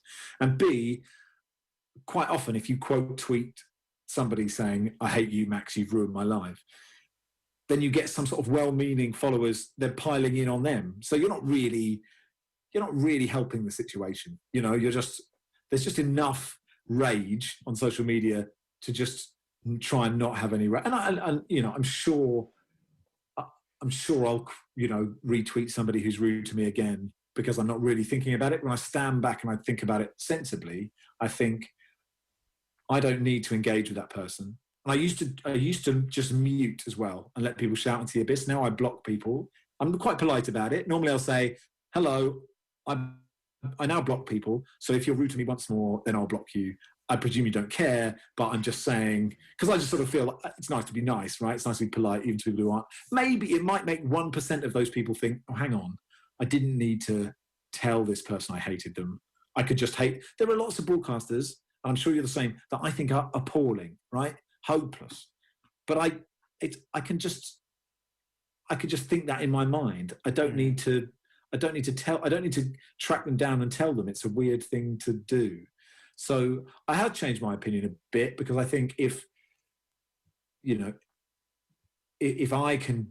my social media can just be sort of fun and nonsense, or like quite serious points about things I care about, well, that probably helps more than amplifying people yelling at me a little bit. I mean, ultimately, it doesn't really make any difference to anybody what I do, I imagine, but that's sort of how I feel about it. You're speaking from the standpoint there of somebody who seems to have developed an extraordinarily thick skin. Can I ask, do you ever flick on the TV on a Saturday morning and say, "Yeah, time for Soccer AM"? Well, I'm on air You're on TalkSport, okay. so I don't. But it is quite often it comes on in silence, and I see them sort of bouncing around and think, "Oh yeah, you know, I used to do that." And what I think is really interesting about that show, it's like it's never really had, in relative terms, that big an audience, right? I think at our peak we got like 650,000. When you're in it, you think the whole world is watching that show. And really, like in the UK, like 65.5 million people weren't watching it every Saturday. And I mean, people have written a lot about that show in the sense, you know, how it's evolved and how it's changed. And I really feel it's basically the same as it's always been.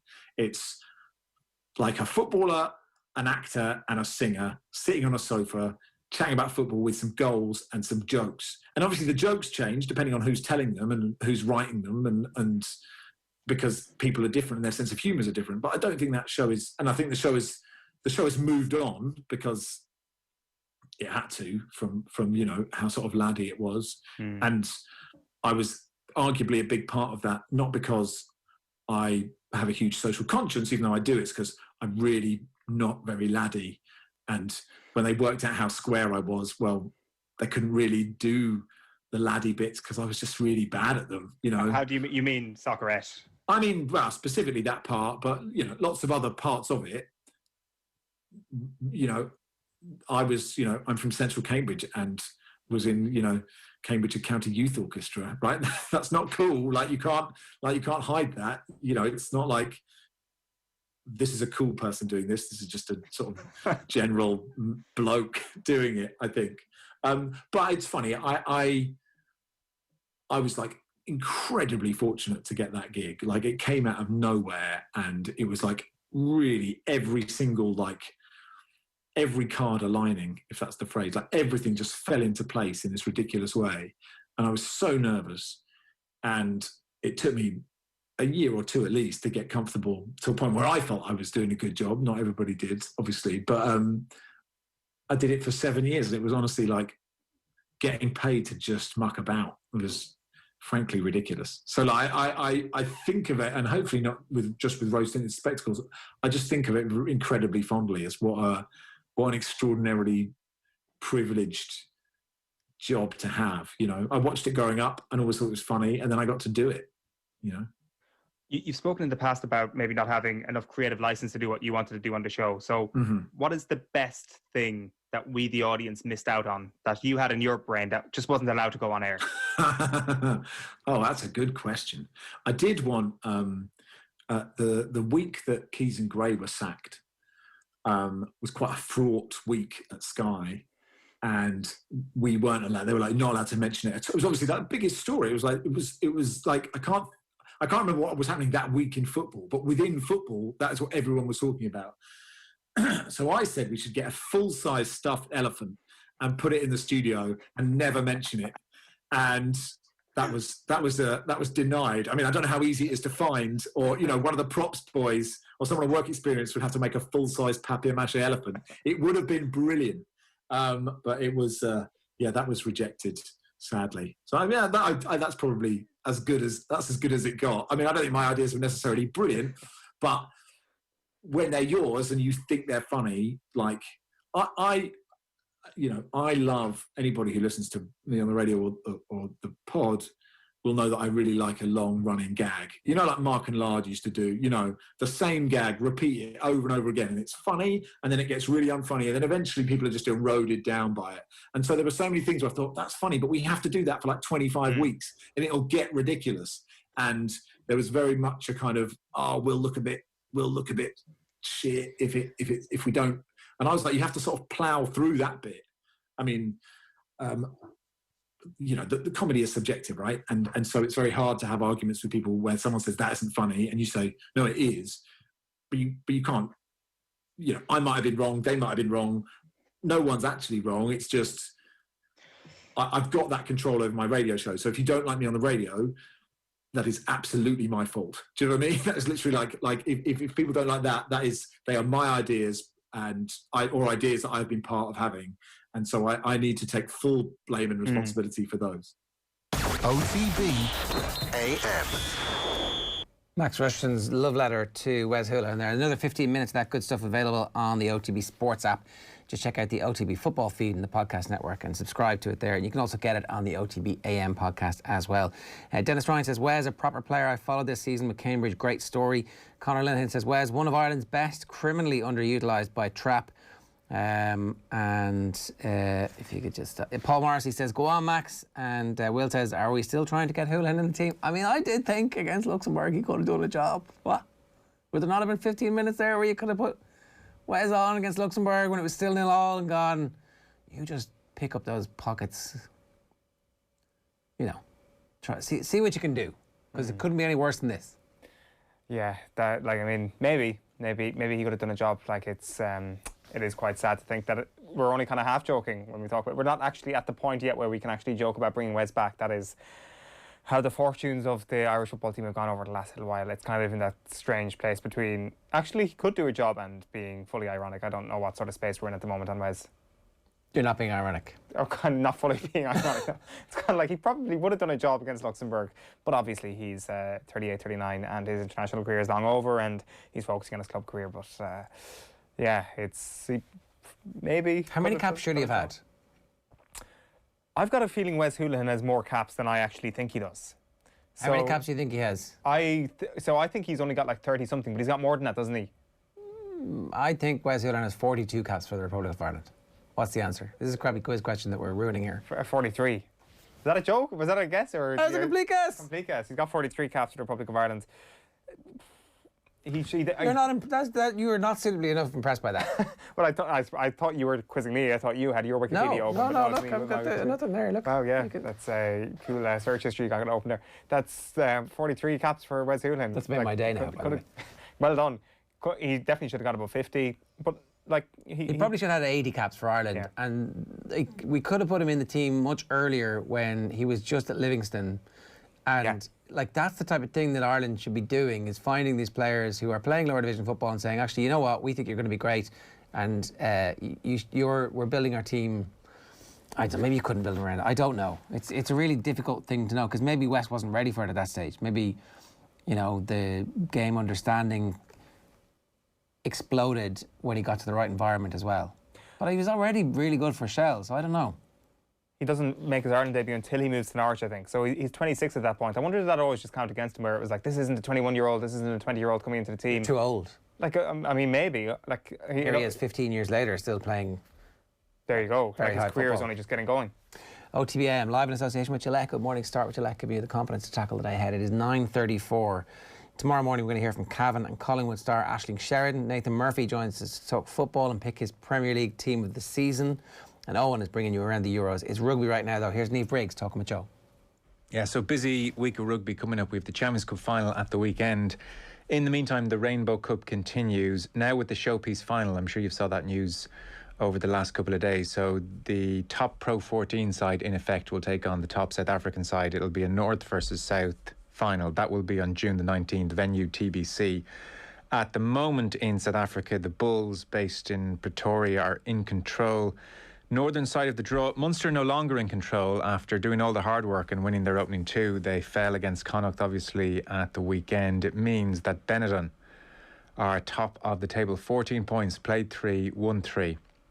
And it's quite the turnaround for Benetton. Didn't win a single game in the Pro 14 last season. Kieran Crowley in charge there. And suddenly here they are, 3 for 3. Now, look, there is an element with this competition of it being slightly flawed and curtailed in that Benetton had to beat Zebre home and away. They did, in fairness, beat Glasgow as well, whereas Munster are playing the likes of Leinster and Ulster and Connacht. And there was probably always the potential in this tournament for the Irish sides to dent each other suitably and be out of the running for the showpiece final. But Benetton still have a way to go, really. Munster will be looking for Connacht to do them a favour in round 4. Munster hosts Cardiff, Ulster hosts Scarlets, and then Benetton hosts Connacht. Round 5, neither Munster nor Benetton play. Leinster away to Glasgow, Edinburgh host Ulster. And then round 6, Munster will be in Zebre, Benetton will be away to Ospreys. So Munster, in effect, will have to beat Cardiff at Thomond and Zebre away, and then they're looking for Connacht or Ospreys to do them a favour and to beat Benetton. So that is where we are in the Rainbow Cup. Very happy to say Irish international Niamh Briggs with us. Hi, Niamh. Hi, Joe. How are you? Yeah, very well. This competition starting to take shape as it unfolds almost. I mean, we now have a final, and Munster, like I said, they're looking for Benetton to slip up either against Connacht at home or Ospreys. You would think somewhere across those two games, for a side that didn't win in the Pro 14 all season last year, there'll be a wobble in them. Yeah, you'd like to think it, but also confidence and momentum is a huge thing in a tournament like this, especially when it's not very, I don't need to be disrespectful, but it's probably not the main tournament, you know, that they didn't even know this tournament existed when the season started. So. I think you're safe enough to say it's probably not the main tournament. Yeah, that's a polite way of putting it. From that perspective, you know, you just don't really know. They have no pressure. They just can go and play. I think Kieran Crowley's an astute coach, to be fair. I think they missed a lot of their players this year through injury. And so from that perspective, I do think that could very well happen. I'm not sure that Connacht will lose to them in the sports ground. I think that'll be a tough one for them. But that one's in Italy, actually. Oh, it's in Italy, is it? Yeah. Sorry. Yeah, look, you'd never know, I suppose. And the Ospreys had a good win as well last weekend. So there's, look, this kind of tournament, I think it's an opportunity for clubs to try things without pressure. I think it's an opportunity for them to try young players. And from that aspect, you know, the results, do they really matter? I'm not really sure. I think it's probably more important to South Africa because they've had no games for such a long period of time and will ultimately be selecting a national squad from those games. So, but from this side, I'm not really sure that it means a huge amount. It's hard to put it in context, all right. That's the tricky thing with this tournament. Although that said, we are seeing lots of, with a few exceptions, Leinster, Munster jumps to mind as an exception, but we are seeing lots of experienced Irish sides being named, and also we're seeing lots of niggle in these games. It's a funny thing at these interpros. I don't know, maybe familiarity starting to breed contempt. Maybe you can only play against each other so often before little grievances build up.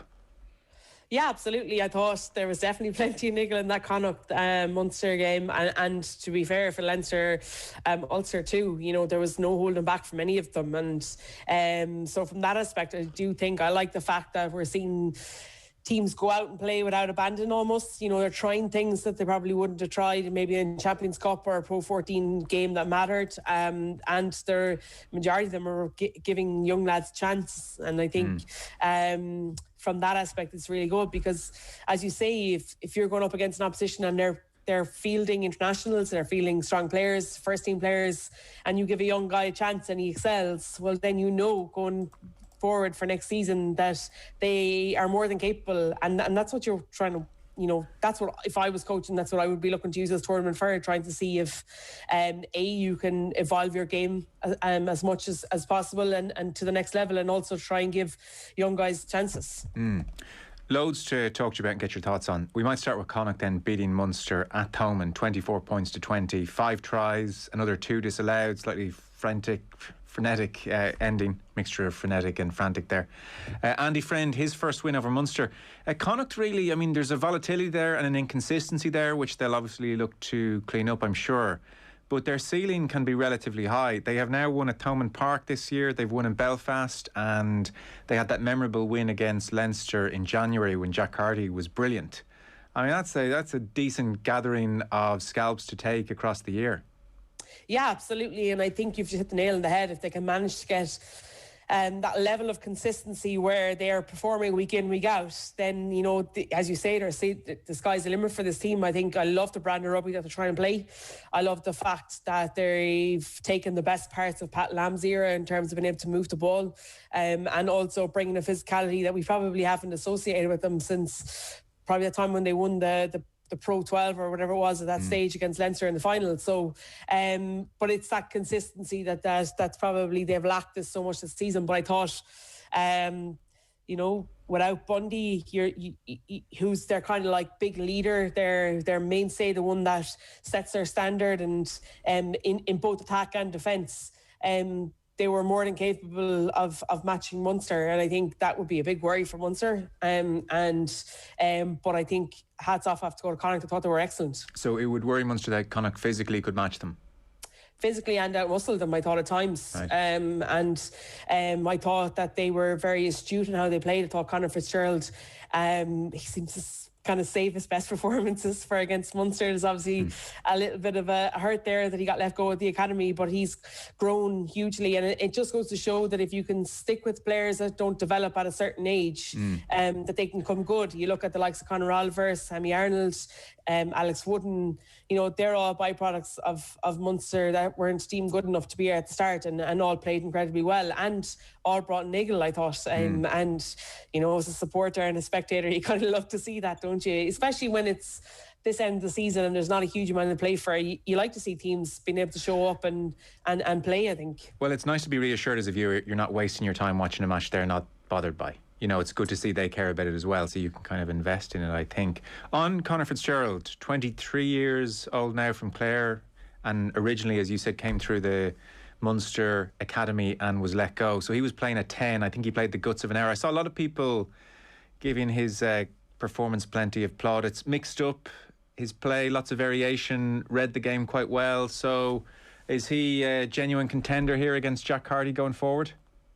Yeah, absolutely. I just definitely think there was times that they used him in big matches in the Pro 14 this year that ahead of Jack Carty. I think especially after Jack's little dip in form after they were coming back from that World Cup that time, I think Conor Fitzgerald stood in and was more than capable. I think I've definitely seen a huge improvement from him in terms of his physicality and his ability to take the ball to the line. It probably wasn't something that we associated with him when he was younger, and I think that's the thing. You've got to give these young guys a chance, because at 18, 19, 20 they might not just be physically capable or mature enough to be able to understand how to get the best out of themselves, but you bring them into an environment where you encourage them, you appreciate them.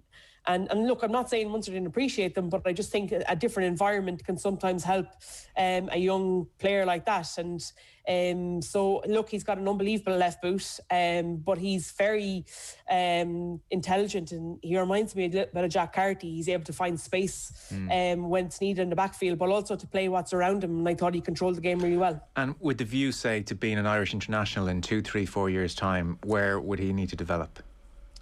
Yeah, I think it's that physicality side of it, definitely. I think it's definitely improving all the time, but he's quite slight, so you've just got to be able to make sure that he's protected in that back line, because he'd definitely be at that level.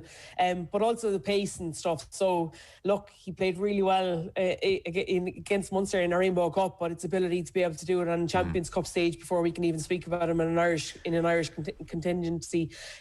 So from that aspect, yeah, 100% he's growing, but you've got to look at, he's 23 now, and you look across the water at Marcus Smith for England, who's 21, and they're incomparable. And I don't make it sound unfair, but that's the level that Conor Fitzgerald needs to get there in order to be kind of spoken about in that international terms. No, that's totally fair. One last one on Connacht. I mean, Andy Friend was talking about how their defence was brilliant. He was really happy with that.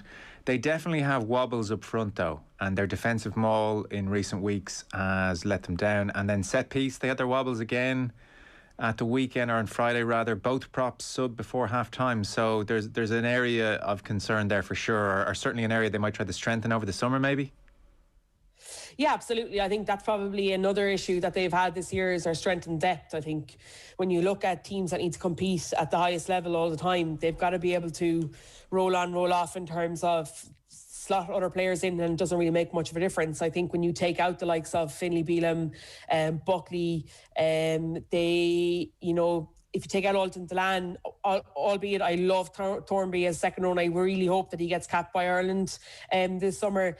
What's coming next is just a little bit light in that, and that's probably where Connacht are a little bit deficient, I suppose, and definitely somewhere that they'll need to try and, like, if you take out, say, Bundy, you've got Tom Daly coming in there at 12, an unbelievable centre who's come from the AIL, and somebody took a punt on him, and look how well he's playing at the moment.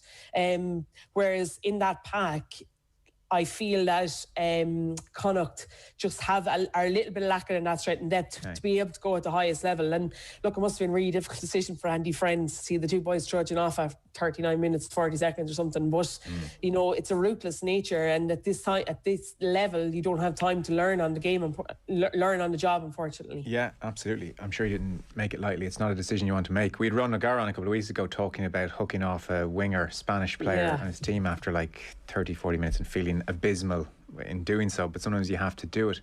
So Munster, I can't get a read on Munster. I just can't make sense of this team and where they are, and it's 2 steps forward, 1 step back, 3 steps forward, another 2 back. So this is definitely a step back. When they had this thing under control, that win against Leinster, that's the hard work done in many ways, and you're up and running, and there's potentially a showpiece final and a real fill-up for everybody, and then they wobble against Connacht.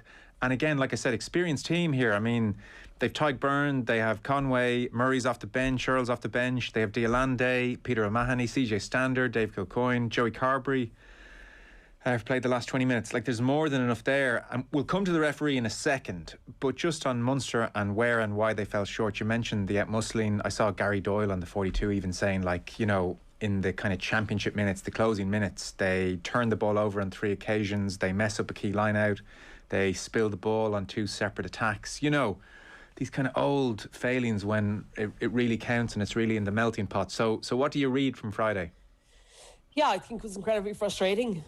There's probably, so many instances that you could look back and pinpoint and say, I think that's been Munster's issue this year. It's not just been one thing. It's just been so many things. It's been errors compounded by errors, mistakes compounded by mistakes. I think when they held on to the ball, they looked to trouble Connacht, but then, silly handling errors, missing set pieces in key areas in terms of that scoring zone, and trying to put and if they had a working maul, we saw it at times, they could have put Connacht under a huge amount of pressure, and you're just looking for something simple, an absolute banker ball like that. You could just know that if you go up, you're going to retain it, and they didn't seem to have that. And ill discipline, I think that's probably been a huge thing at times. But for me, it's just almost like a mentality thing. It's not that they're not up for the fight, but I think we saw this huge amount of aggression and intensity against Leinster. You've got to bring that every week, no matter who you're playing, because at this level, if you don't bring that, you're going to be punished. And I think that they were. I think Connacht were in their faces. They didn't allow them any clean ball. I thought Munster revert back to type at times when they get under pressure. And yeah, look, I don't think they lacked a lot of creativity at times, and from that aspect, it's just incredibly frustrating. Yeah, so which is why I don't want to make the referee the big talking point, and I think Munster lost the game aside from the referee, but he came up because CJ Stander went on about him on Air Sport. Dan Jones, the referee's name, Welsh referee, said it felt like we were playing against more than 15 men. I can say it now that I'm done. So basically, as in, you know, I'm heading home, doesn't really matter, so I'm just going to tell the truth. I thought the referee was rubbish. Now, in fairness, he wasn't the only one. So Alan Quinlan was on OTB AM this morning, and in fairness, Quinny thought as well the referee was pretty poor. Have a listen. Yeah, look, I think I don't want to insult Connacht people because I'll have a barrage of abuse online if I start. But listen, he was shocking. The referee was absolutely shocking. More shocking for Munster, but shocking enough for Connacht at times as well. I think his whole attitude, decision making, positioning, some of the decisions were terrible. And Munster, rightly so, should feel aggrieved. I watched the game back twice, and I would implore the people who are going to say it's sour grapes or giving out about me saying this, go back and look at the game, take off the, look at it from an impartial point of view, and some of the decisions were really baffling. This will be separated, of course, now. People will take this as a headline. I still think Connacht, for their endeavour, their work rate, their passion, deserved to get what they got at the end, a win, because they just made it so difficult for Munster. And of course, you always have situations where one or two decisions go your way, you can win a game. Look, if the knock-on wasn't given, Munster win the game, and Connacht are heartbroken. But Munster had previous with Dan Jones at the start of the year over in Scarlets as well. I think he pinged them off the park. And I genuinely, clear as day, remember watching that game on TV going, this is shocking. This is like, this guy actually doesn't like Munster. The decisions he's making, they're baffling.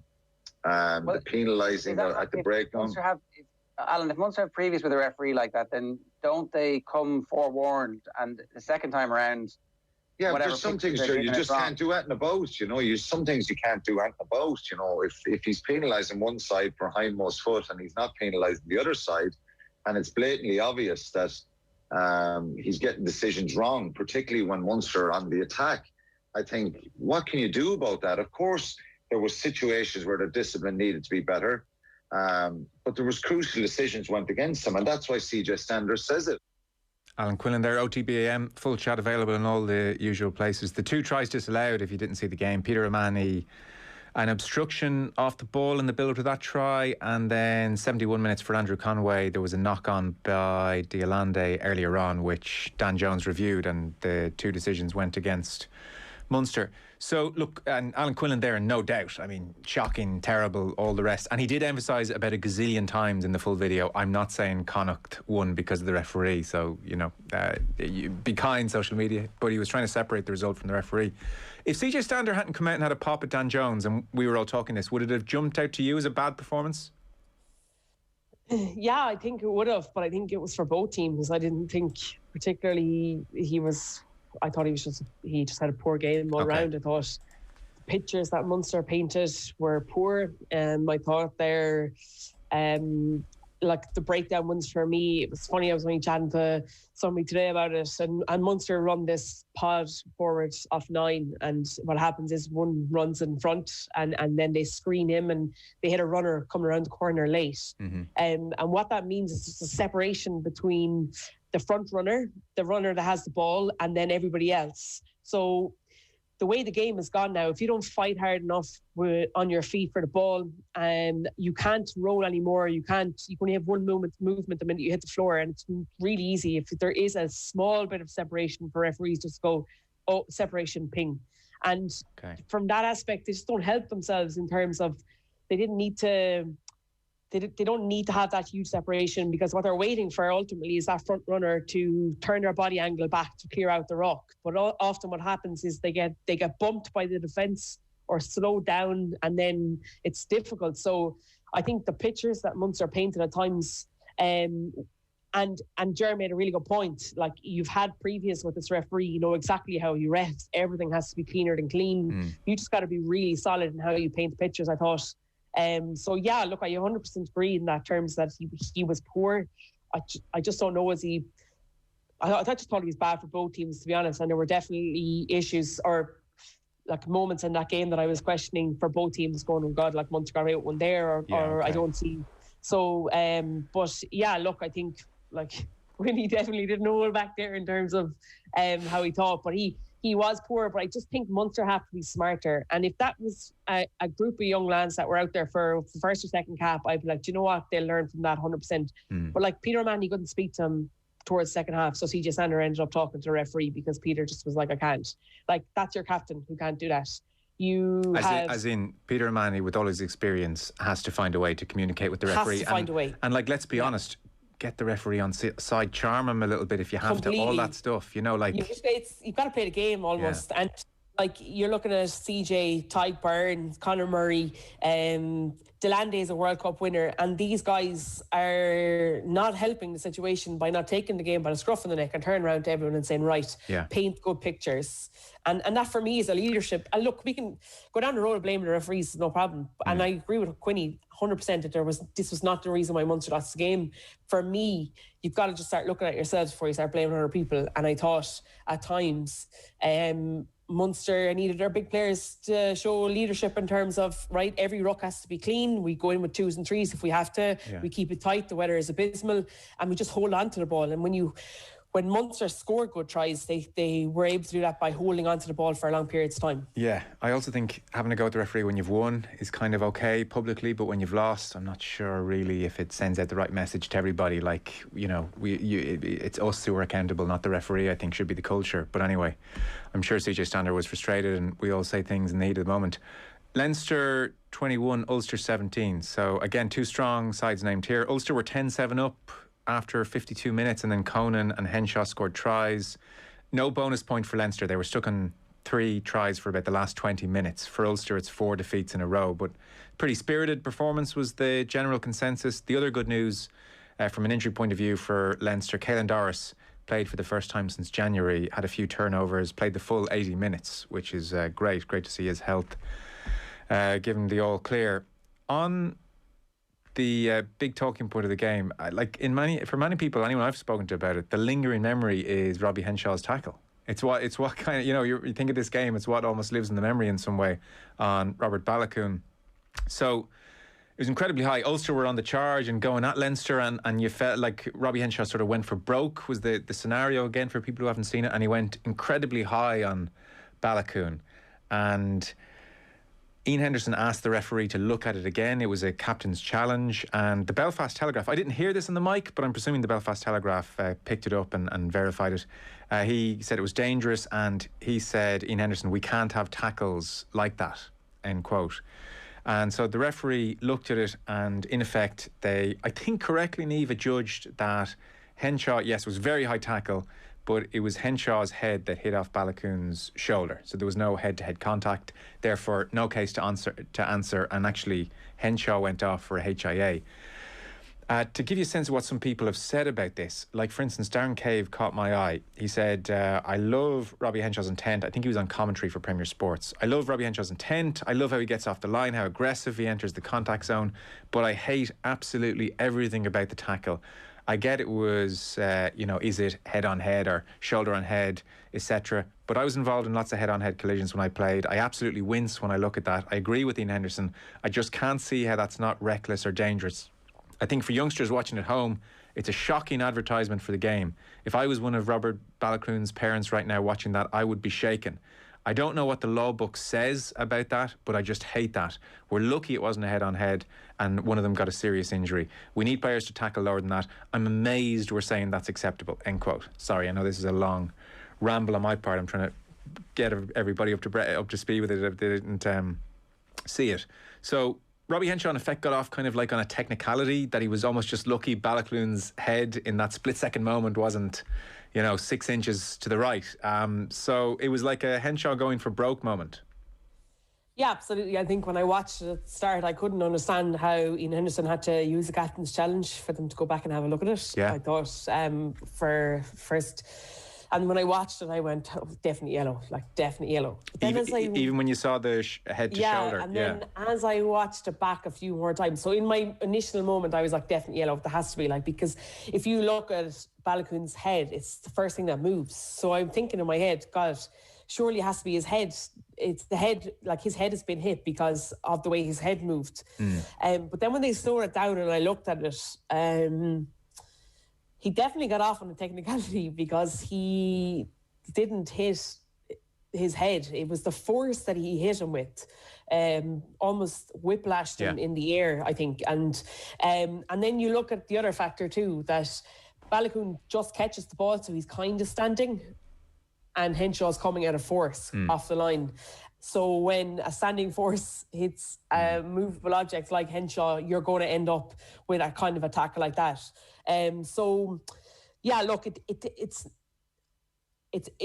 in the law of the game. It's obviously fine. I just think that we're so used to seeing World Rugby come down hard on these type of tackles, and the every scenarios around everything in terms of trying to make the game safer.